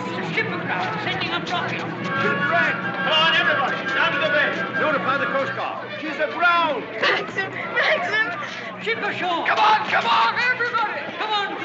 Maxim! Maxim!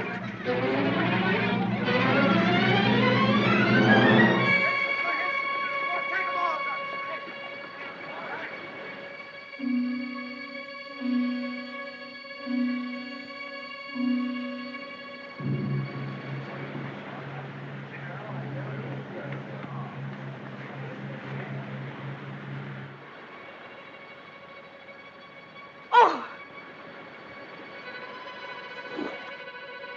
Ben, have you seen Mr. De Winter anywhere? She won't come back, will she? You said so. Who, Ben? What do you mean? Ah, the other one.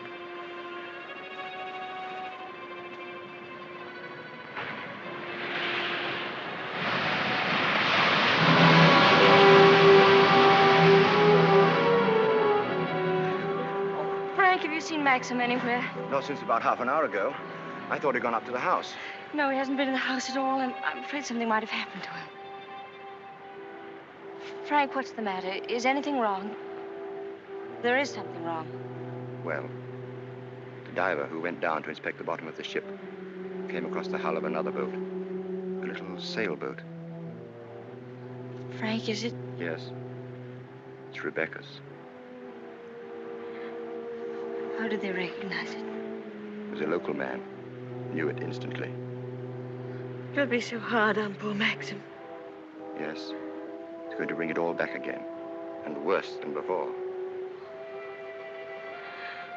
Why did they have to find it? Why couldn't they have left it there in peace at the bottom of the sea? Why? Better get along and arrange some breakfast for the men. All right, Frank, I'll go and look for Maxim.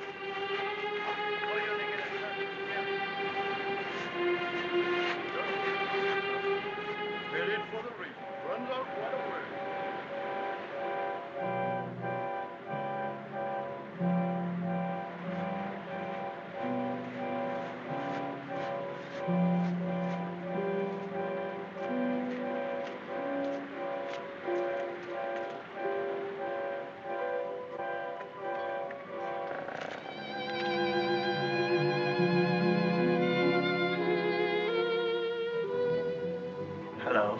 Maxim! You haven't had any sleep. Have you forgiven me? Forgiven you? What have I got to forgive you for? For last night, my stupidity about the costume. Oh, that. I'd forgotten. I was angry with you, wasn't I? Hmm. Maxim, can't we start all over again? I don't ask that you should love me. I won't ask impossible things. I'll be your friend, your companion. I'll be happy with that.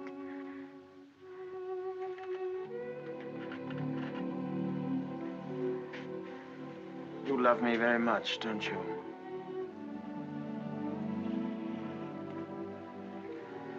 But it's too late, my darling. We've lost our little chance of happiness. No, Maxim, no. Yes. It's all over now. The thing's happened. The thing I've dreaded day after day. Night after night. Maxim, what are you trying to tell me? Rebecca has won. Her shadow has been between us all the time, keeping us from one another. She knew that this would happen. What are you saying? They sent a diver down. He found another boat. Yes, I know. Frank told me. Rebecca's boat. Oh, it's terrible for you. I'm so sorry. The diver made another discovery. Broke one of the ports and looked into the cabin. There was a body in there. And she wasn't alone. There was someone sailing with her, and you have to find out who it was. That's it, isn't it, Maxim? You don't understand. There was no one with her. It's Rebecca's body lying there on the cabin floor. Oh, no. The woman that was washed up at Edgecombe. The woman that is now buried in the family crypt. That was not Rebecca. That was the body of some unknown woman. Unclaimed, belonging nowhere. I identified it, but I knew it wasn't Rebecca. It was all a lie. I knew where Rebecca's body was.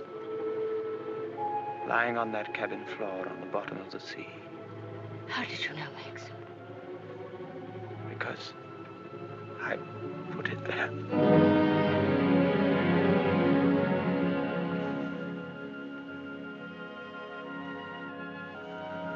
Will you look into my eyes and tell me that you love me now?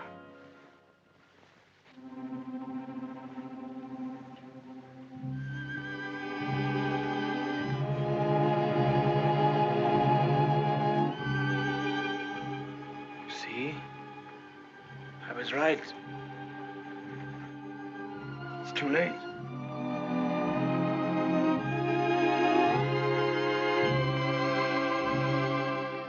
No, it's not too late. You're not to say that. I love you more than anything in the world. Oh, please, Maxim, kiss me, please. No. It's no use. It's too late. Oh, we can't lose each other now. We must be together always. No secrets, no shadows. We may only have a few days. A few hours. Maxim, why didn't you tell me before? Yeah, you did sometimes, but you never seemed close enough. How could we be close when I knew you were always thinking of Rebecca?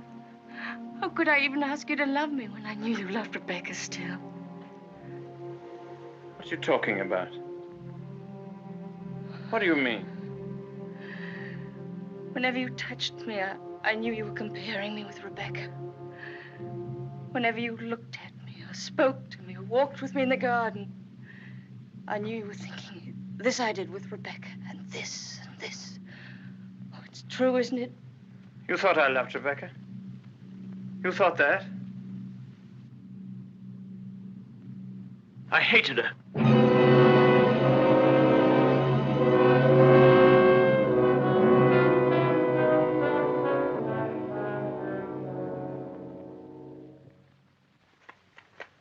Oh, I was carried away by her.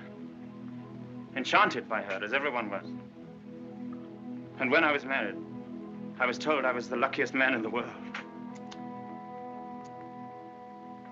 She was so lovely, so accomplished, so amusing. She's got the three things that really matter in a wife, everyone said. Breeding, brains, and beauty. And I believed them completely. But I never had a moment's happiness with her. She was incapable of love, or tenderness, or decency. You didn't love her. You didn't love her. Do you remember that cliff where you first saw me in Monte Carlo? Well, I went there with Rebecca on our honeymoon. That was when I found out about her. 4 days after we were married. She stood there laughing, her black hair blowing in the wind, and told me all about herself. Everything. Things I'll never tell a living soul. I wanted to kill her. It would have been so easy. You remember the precipice? I frightened you, didn't I? You thought I was mad. Perhaps I was. Perhaps I am mad. It wouldn't make for sanity, would it? Living with the devil. I'll make a bargain with you, she said.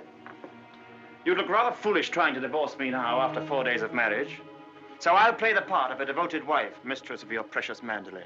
I'll make it the most famous showplace in England, if you like. And people will visit us and envy us and say we're the luckiest, happiest couple in the country. What a grand joke it'll be. What a triumph. I should never have accepted her dirty bargain. But I did. I was younger then and tremendously conscious of the family honor. Family honor. She knew that I'd sacrifice everything rather than stand up in a divorce court and give her away, admit that our marriage was a rotten fraud.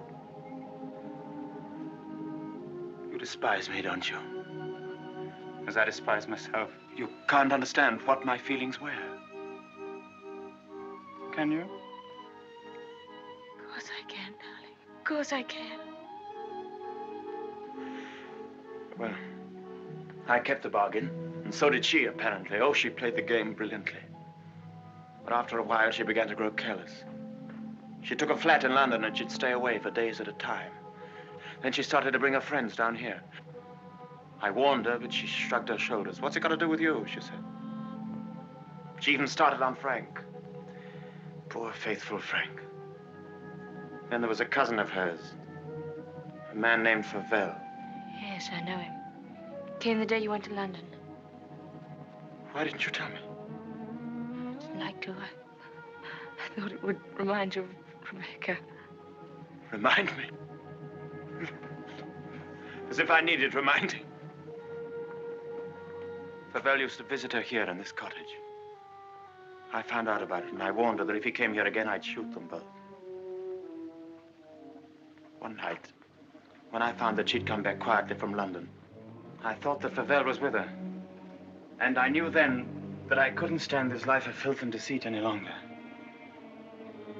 I decided to come down here and have it out with both of them. But she was alone. She was expecting Favell, but he hadn't come. She was lying on the divan, a large tray of cigarette stubs beside her. She looked ill, queer. Suddenly she got up, started to walk toward me. When I have a child, she said, neither you nor anyone else could ever prove it wasn't yours. You'd like to have an heir, wouldn't you, Max, for your precious Manderley? And she started to laugh. How funny. How supremely, wonderfully funny. I'll be the perfect mother, just as I've been the perfect wife. No one will ever know. It ought to give you the thrill of your life, Max, to watch my son grow bigger day by day, and to know that when you die, Manderley will be his. She was face to face with me. One hand in her pocket, the other holding a cigarette. She was smiling. Well, Max, what are you going to do about it? Aren't you going to kill me? I suppose I went mad for a moment. I must have struck her. She stood staring at me. She looked almost triumphant. Then she started toward me again, smiling. Suddenly she stumbled and fell.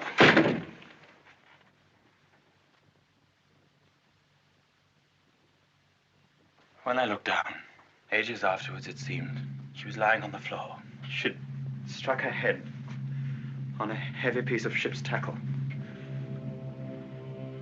I remember wondering why she was still smiling. And I realized she was dead. But you didn't kill her. It was an accident. Who would believe me? I lost my head. I just knew I had to do something. Anything. I carried her out to the boat. It was very dark. There was no moon. I put her in the cabin. When the boat seemed a safe distance from the shore, I took a spike and drove it again and again through the planking of the hull. I opened up the sea cocks and the water began to come in fast. I climbed over into the dinghy and pulled away. I saw the boat heel over and sink. I pulled back into the cove. It started raining. Maxim, does anyone else know this? No, no one except you and me. We must explain it. It's got to be the body of someone you've never seen before. No, they're bound to know her. Her rings, bracelets she always wore. They'll identify her body. Then they'll remember the other woman. The other woman buried in the crypt. If they find out it was Rebecca, you must simply say that you made a mistake about the other body. That the day you went to Edgecombe, you were ill. You didn't know what you were doing.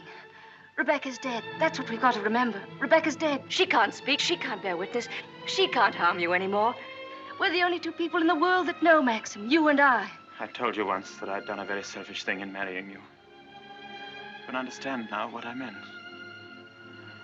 I've loved you, my darling. I shall always love you. But I've known all along that Rebecca would win in the end. No, no. She hasn't won. No matter what happens now, she hasn't won.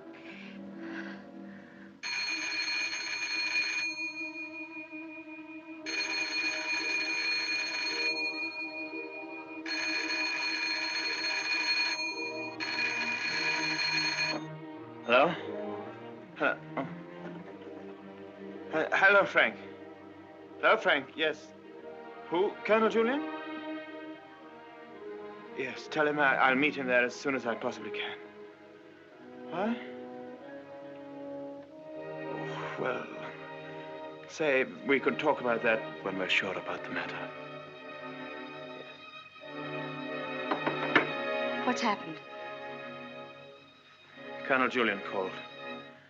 He's the chief constable of the county. He's been asked by the police to go to the mortuary. He wanted to know if I could possibly have made a mistake about that other body.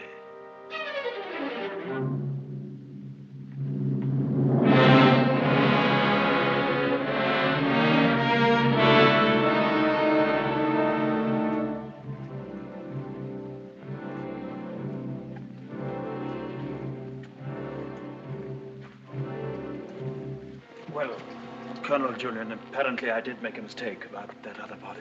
The mistake was quite natural under the circumstances. Besides, you went well at the time. That's nonsense. I was perfectly well. Oh, don't let it worry you, Maxim. Nobody can blame you for making a mistake. Pity is you've got to go through the same thing all over again. What do you mean? Well, there had to be another inquest, of course. Same formality and red tape. Oh. Wish you could be spared the publicity of it, but I'm afraid that's impossible. Oh, yes, the publicity. I suppose Mrs. de Winter went below for something, and the squall hit the boat with nobody at the helm. I imagine that's about the solution of it, don't you think so, Crawley? Oh, yes. Probably the door jammed and she couldn't get on deck again. Yeah. Tab, boat builder, will undoubtedly come to some such conclusion. Why, what would he know about it? Well, he's examining the boat now. Purely as a matter of routine, you know. I'll be at the inquest tomorrow, Maxim. Quite unofficially, you know. We must get together for a game of golf when it's all over, eh? Bye-bye.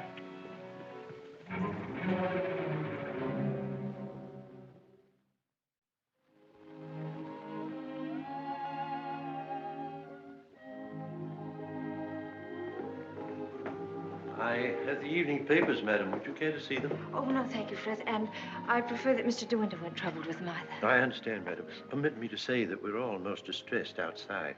Oh, thank you, Frith. I'm afraid the news has been a great shock to Mrs. Danvers. Yes, I rather expected it would be. It seems there's to be a coroner's inquest, madam? Yes, Frith, it's purely a formality. Of course, madam. I wanted to say that if any of us might be required to give evidence, I should be only too pleased to do anything that might help the family. Oh, thank you, Frith. Well, I'm sure Mr. De Winter will be very happy to hear it, but I don't think anything will be necessary.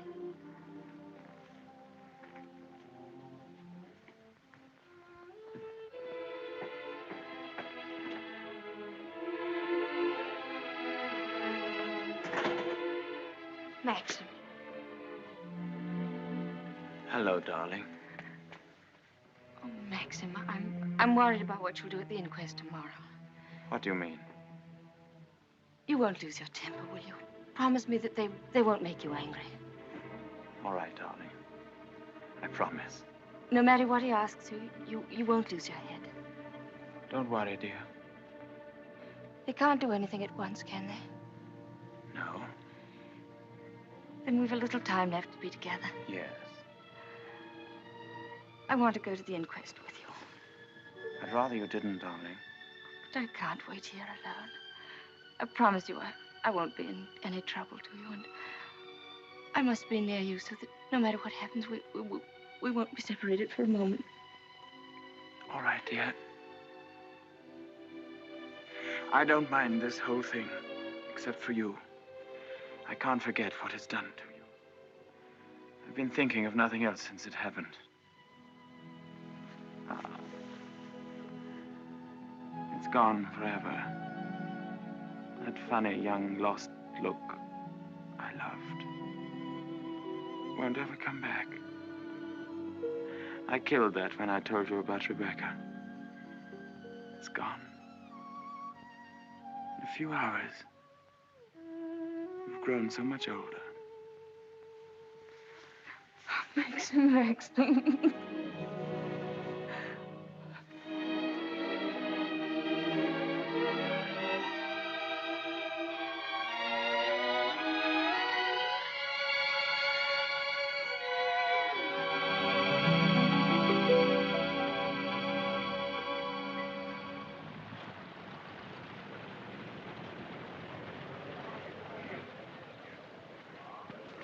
Black Jack Brady was his name.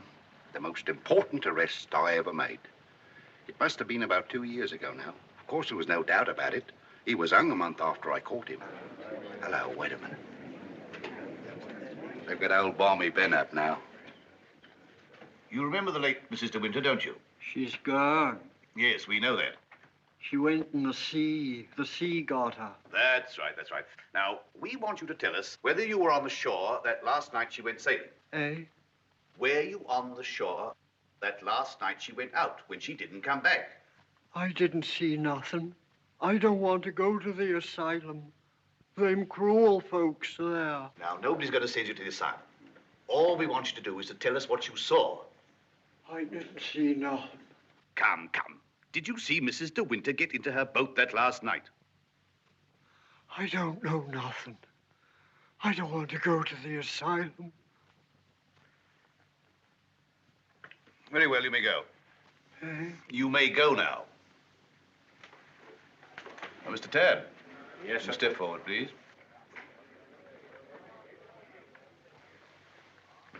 The evidence you give is calling me the truth, whole truth, but the truth, sir. I do. So help me God. The late Mrs. De Winter used to send her boat to your shipyard for reconditioning. That's right, sir. Can you remember any occasion when she had any sort of accident with the boat? No, sir. I often said Mrs. De Winter was a born sailor. Now, when Mrs. De Winter went below, as is supposed, and a sudden gust of wind came down, that would be enough to capsize the boat, wouldn't it? Excuse me, sir, but there's a little more to it than that. What do you mean, Mr. Tabb? I mean, sir, the seacocks. What are the seacocks? Oh, well, the seacocks are the valves to drain out the boat. They're always kept tight closed when you're afloat. Yes? Well, yesterday, when I examined that boat, I found they'd been opened. Well, what could be the reason for that? Just this. That's what flooded the boat and sunk her. Are you implying? That boat never capsized at all. I know it's a terrible thing to say, sir, but in my opinion, she was scuttled. And there's them holes. What holes? In her planking. What are you talking about? Of course, that boat's been underwater for over a year, and tide's been knocking her against the ridge. But it seemed to me, them holes looked as if she'd made them from the inside. Then you believe she must have done it deliberately? Couldn't have been no accident. Not with her knowledge of boats. You knew the former Mrs. De Winter very well, I believe. Oh, yes. Would you believe her capable of suicide? No. Frankly, I would not. You never can tell. You may stand down, Mr. Tabb. Mr. De Winter, please.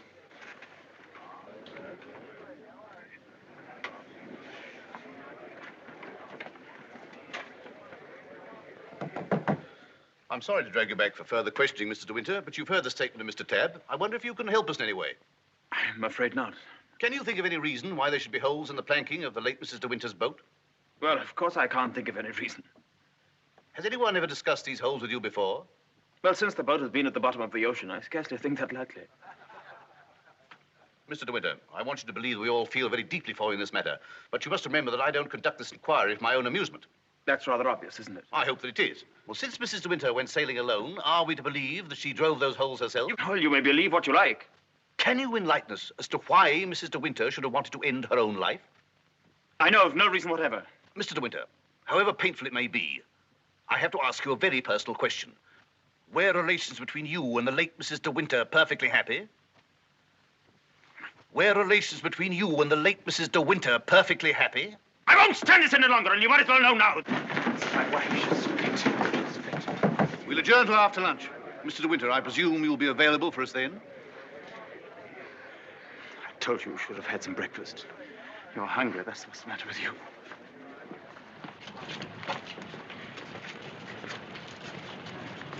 Mr. Frith thought you might like to have some lunch from the house and sent me with it. Oh, that's fine, man. And can you pull round the corner? Very good, sir.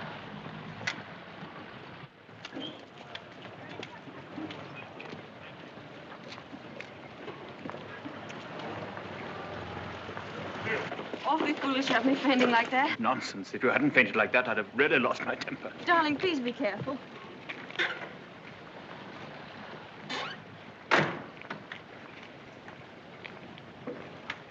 Darling, if you wait here a few moments, I'll see if I can find old Frank. Of course, darling. Don't worry about me. I'll be all right. Sure? Yes. I spotted this. Do you good. Thank you. Are you all right? Yes, of course. Won't be long. Right you are. Hello. And how does the bride find herself today? I say, marriage with Max is not exactly a bed of roses, is it? I think you better go before Maxim gets back. Oh, jealous, is he? Well, I can't say I blame him. But you don't think I'm the big bad wolf, do you? I'm not, you know. I'm a perfectly ordinary, harmless bloke. And I think you're behaving splendidly over all this. Perfectly splendidly. You know, you've grown up a bit since I last saw you. It's no wonder. What do you want, Flavel? Oh, hello, Max. Things are going pretty well for you, aren't they? Better than you ever expected. I was rather worried about you at first. That's why I came down to the inquest. Well, I'm touched by your solicitude, but if you don't mind, we'd rather like to have our lunch. Lunch? I say, what a jolly idea. Rather like a picnic, isn't it? Oh, I'm so sorry. Do you mind if I put this there? You know, Max, old boy, I really think I ought to talk things over with you. Talk what things over? Well, those holes in the planking, for one thing. Those holes that were drilled from the inside. Oh, Mullen. Yes, sir? Would you like a good fellow have my car filled with petrol? It's almost empty. Very good, sir.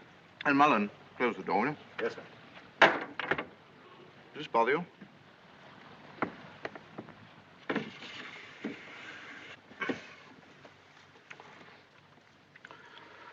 You know, boy, I have a strong feeling that before the day is out, somebody's going to make use of that rather expressive, though somewhat old-fashioned term, foul play. Am I boring you with all this? No? Good. Well, you see, Max, I find myself in a rather awkward position. You've only got to read this note to understand. It's from Rebecca. And what's more, she had the foresight to put a date on it.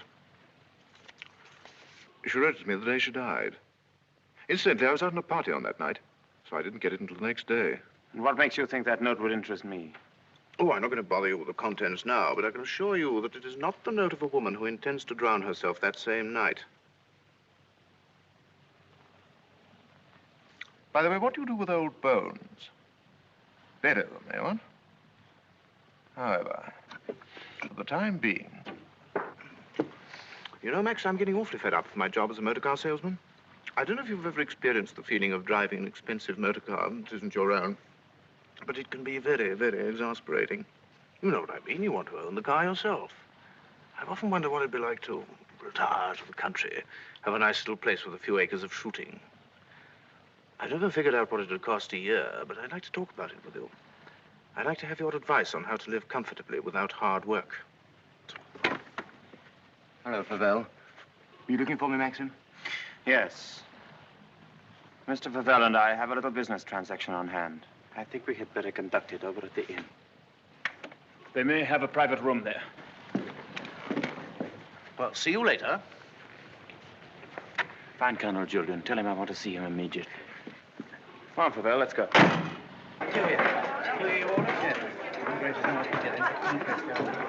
Have you a private room, please? Of course, sir. Through there, sir. Hope this will do, Mr. De Winter. Oh, it's splendid. Splendid. Exactly like the Ritz. Any orders, gents? Yes, you might bring me a large brandy and soda. How about you, Max? Have one on me. I feel I can afford to play host. Thanks, I don't mind if I do. Make it two, will you, like a good fellow? Very good, sir. Where's Mr. De Winter? Through the other door, sir. Colonel Julian, this is Mr. Pavel.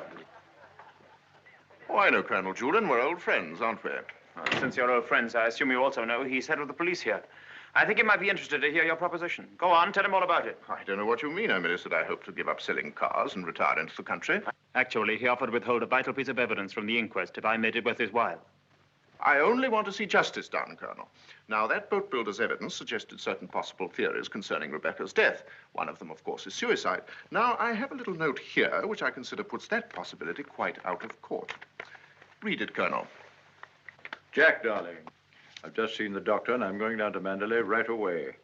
I shall be at the cottage all this evening and shall leave the door open for you. I have something terribly important to tell you. Rebecca. Now, does that look like the note of a woman who had made up her mind to kill herself? And apart from that, Colonel, do you mean to tell me that if you wanted to commit suicide, you'd go to all the trouble of putting out to sea in a boat and then take a hammer and chisel and laboriously knock holes through the bottom of it? Come, Colonel, as an officer of the law, don't you feel there are some slight grounds for suspicion? Of murder? What else? You've known Max a long time, so you know he's the old-fashioned type who'd die to defend his honor, or who'd kill for it. It's blackmail. Pure and simple. Blackmail is not so pure, nor so simple. It can bring a lot of trouble to a great many people. And the blackmailer sometimes finds himself in jail at the end of it. Oh, I see. You're going to hold De Winter's hand through all this. Just because he's the big noise around here, and he's actually permitted you to dine with him. Be careful, Favel. You brought an accusation of murder. Have you any witnesses? Oh, I do have a witness. Oh. It's that fellow Ben. That stupid coroner hadn't been as much of a snob as you are. He'd have seen that halfwit was hiding something. And why should Ben do that? Because we caught him once, Rebecca and I, peering at us through the cottage window. Rebecca threatened him with the asylum. That's why he was afraid to speak. But he was always hanging about. He must have seen this whole thing. It's ridiculous even listening to all this. You're like a little trades union, all of you, aren't you? And if my guess is right, Crawley, there's a bit of malice in your soul toward me, isn't there? Crawley didn't have much success with Rebecca. But he ought to have more luck this time. And the bride will be grateful for your fraternal arm, Crawley, in a week or so. Every time she faints, in fact. De Winter! Maxim, please. That temper of yours will do you in yet, Max. Oh, excuse me, gentlemen. Now, is there anything else? Yes. You might bring Mr. De Winter a sedative. No, nothing at all. Just leave us. Very good. Now, Pavel, let's get this business over. As you seem to have worked out the whole thing so carefully, perhaps you can provide us also with a motive. I knew you were going to bring that up, Colonel. I've read enough detective stories to know that there must always be a motive. And if you'll all excuse me a moment, I'll supply that, too. I wish you'd go home. You ought not to be here through all this. Please let me stay, Maxim. Surely, Colonel Julian, you're not going to allow this fellow to... My opinion of Pavel is no higher than yours, Crawley. But in my official capacity, I have no alternative but to pursue his accusation. I entirely agree with you, Colonel. In a matter so serious as this, we must make sure of every point, explore every avenue. And, in fact, if I may coin a phrase, leave no stone unturned. Here she is, the missing link, the witness who will help supply the motive. Colonel Julian and Mrs. Danvers, I believe you know everyone else. Won't you sit down? No offense, Colonel, but I think I'll put this to Danny. She'll understand it more easily. Danny, who was Rebecca's doctor? Mr. De Winter always had Dr. McLean from the village. Now, you heard. I said Rebecca's doctor in London. I don't know anything about that. Oh, don't give me that, Danny. You knew everything about Rebecca. You knew she was in love with me, didn't you? Surely you haven't forgotten the good times she and I used to have down at the cottage on the beach. She had a right to amuse herself, didn't she? Love was a game to her, only a game. It made her laugh, I tell you. She used to sit in her bed and rock with laughter at the lot of you. Can you think of any reason why Mrs. De Winter should have taken her own life? No, I refuse to believe it. I knew everything about her, and I won't believe it. There, you see, it's impossible. She knows that as well as I do. Now, listen to me, Danny. We know that Rebecca went to a doctor in London on the last day of her life. Who was it? I don't know. Oh, I understand, Danny. You think we're asking you to reveal secrets of Rebecca's life. You're trying to defend her, but that's what I'm doing. I'm trying to clear her name of the suspicion of suicide. Mrs. Danvers, it has been suggested that Mrs. de Winter was deliberately murdered. There you have it in a nutshell, Danny. But there's one more thing you'll want to know. The name of the murderer. It's a lovely name that rolls off the tongue so easily. George Fortescue Maximilian de Winter.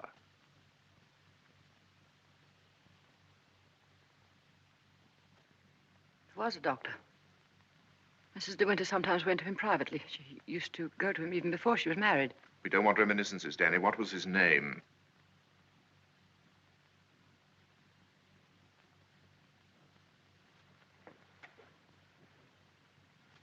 Dr. Baker, 165 Gold Hawk Road, Shepherd's Bush.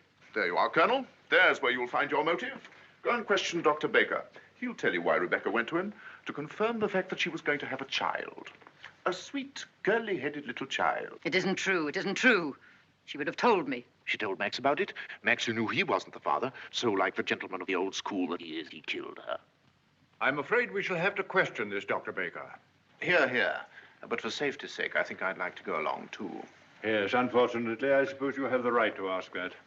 I'll see the coroner and have the inquest postponed pending further evidence. I say, aren't you rather afraid that the prisoner, shall we say, might bolt? You have my word for it that he will not do that. Toodaloo, Max. Come along, Danny. Let's leave the unhappy couple to spend their last moments together alone.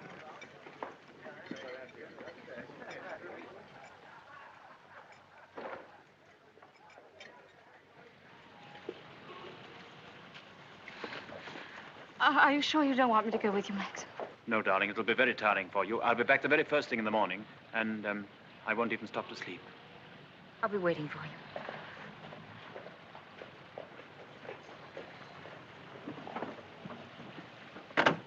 Ready, Maxim? Yes. You two go on ahead. I'll follow with Favell.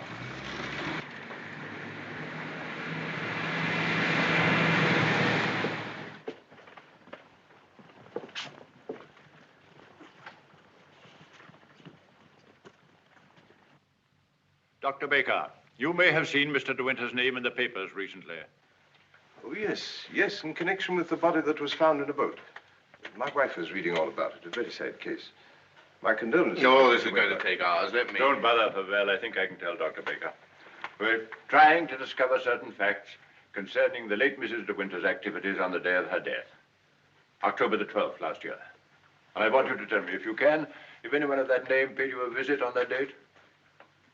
I'm awfully sorry. I'm afraid I can't help you. I should have remembered the name de Winter.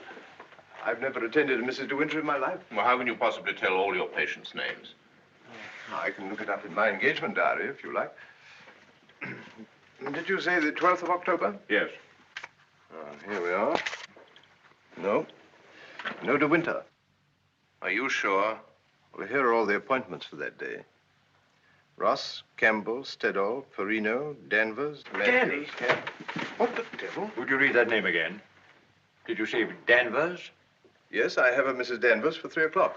What did she look like? Can you remember? Yes, I remember her quite well. She was a very beautiful woman. Tall, dark, exquisitely dressed. Rebecca. The lady must have used an assumed name. Is that so? This is a surprise. I'd known her a long time. What was the matter with her? My dear sir, there are certain ethics. Could you supply a reason, Dr. Baker, for Mrs. de Winter's suicide? For her murder, you mean? She was going to have a kid, wasn't she? Come on, out with it. Tell me, what else would a woman of her class be doing in a dump like this? I take it the official nature of this visit makes it necessary for me to... I assure you, we'd not be troubling you if it were not necessary. You want to know if I can suggest any motive as to why Mrs. de Winter should have taken her life? Yes, I think I can. The woman who called herself Mrs. Danvers was very seriously ill.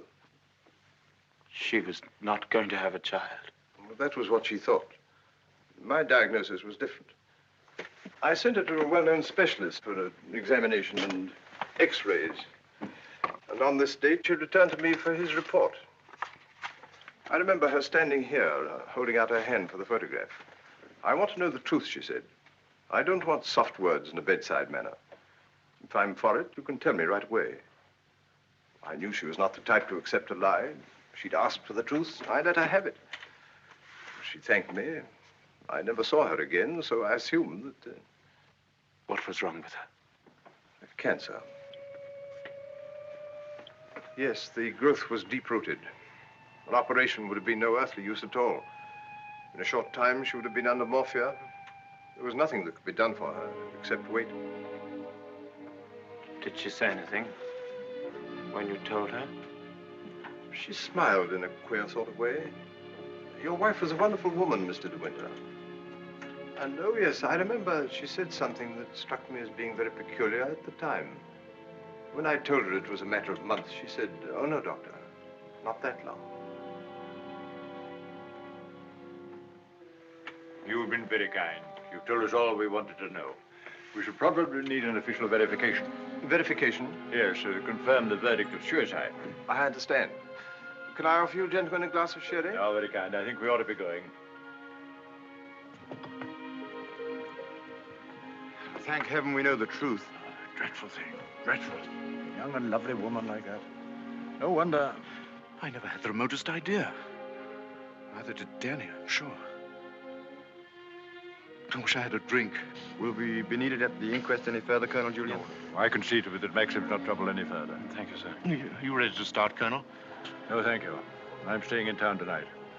And let me tell you, Favell, blackmail is not much of a profession. We know how to deal with it in our part of the world, strange as it may seem to you. Oh, I'm sure I don't know what you're talking about. But if you ever need a new car, Colonel, just let me know. It's impossible to thank you for your kindness to us through all this. You know what I feel without my saying it. Not at all. Put the whole thing behind you. But let your wife know she'll be getting worried. Yes, of course. I'll phone her at once, then we'll get straight down to Manderley. Goodbye, Crawley. Maxim's got a great friend.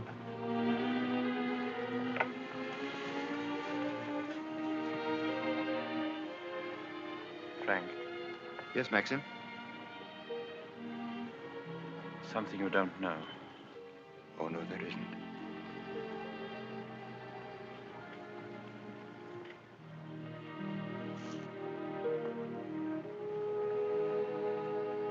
I didn't kill her, Frank. But I know now that when she told me about the child, she wanted me to kill her. She lied on purpose. She foresaw the whole thing. That's why she stood there laughing when she... Don't think about it anymore. Thank you, Frank. How, Danny? I just wanted to tell you the news.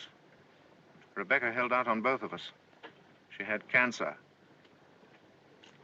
Yes, suicide. And now Max and that dear little bride of his will be able to stay on at Manderley and live happily ever after. Bye-bye, Danny. This your car, sir? Yes? Will you be going soon? This isn't a parking place, you know. Oh, isn't it? Well, people are entitled to leave their cars outside if they want to. It's a pity some of you fellows haven't anything better to do.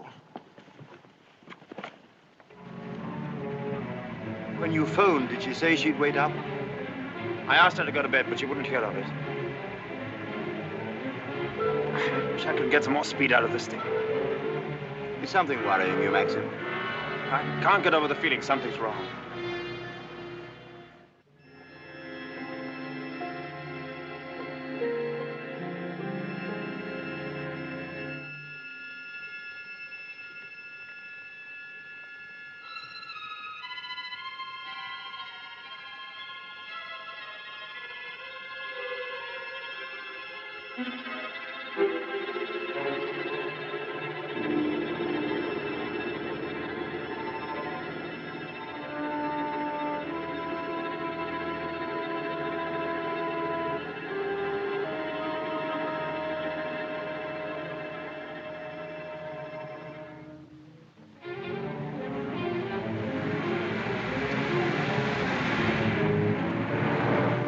Frank.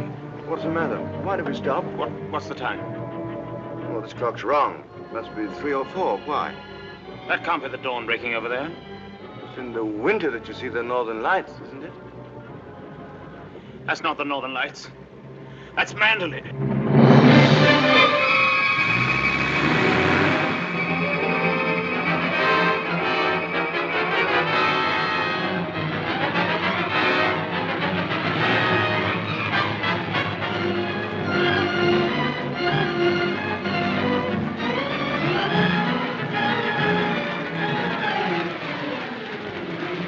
Press Well, I thought I saw her, sir. Where?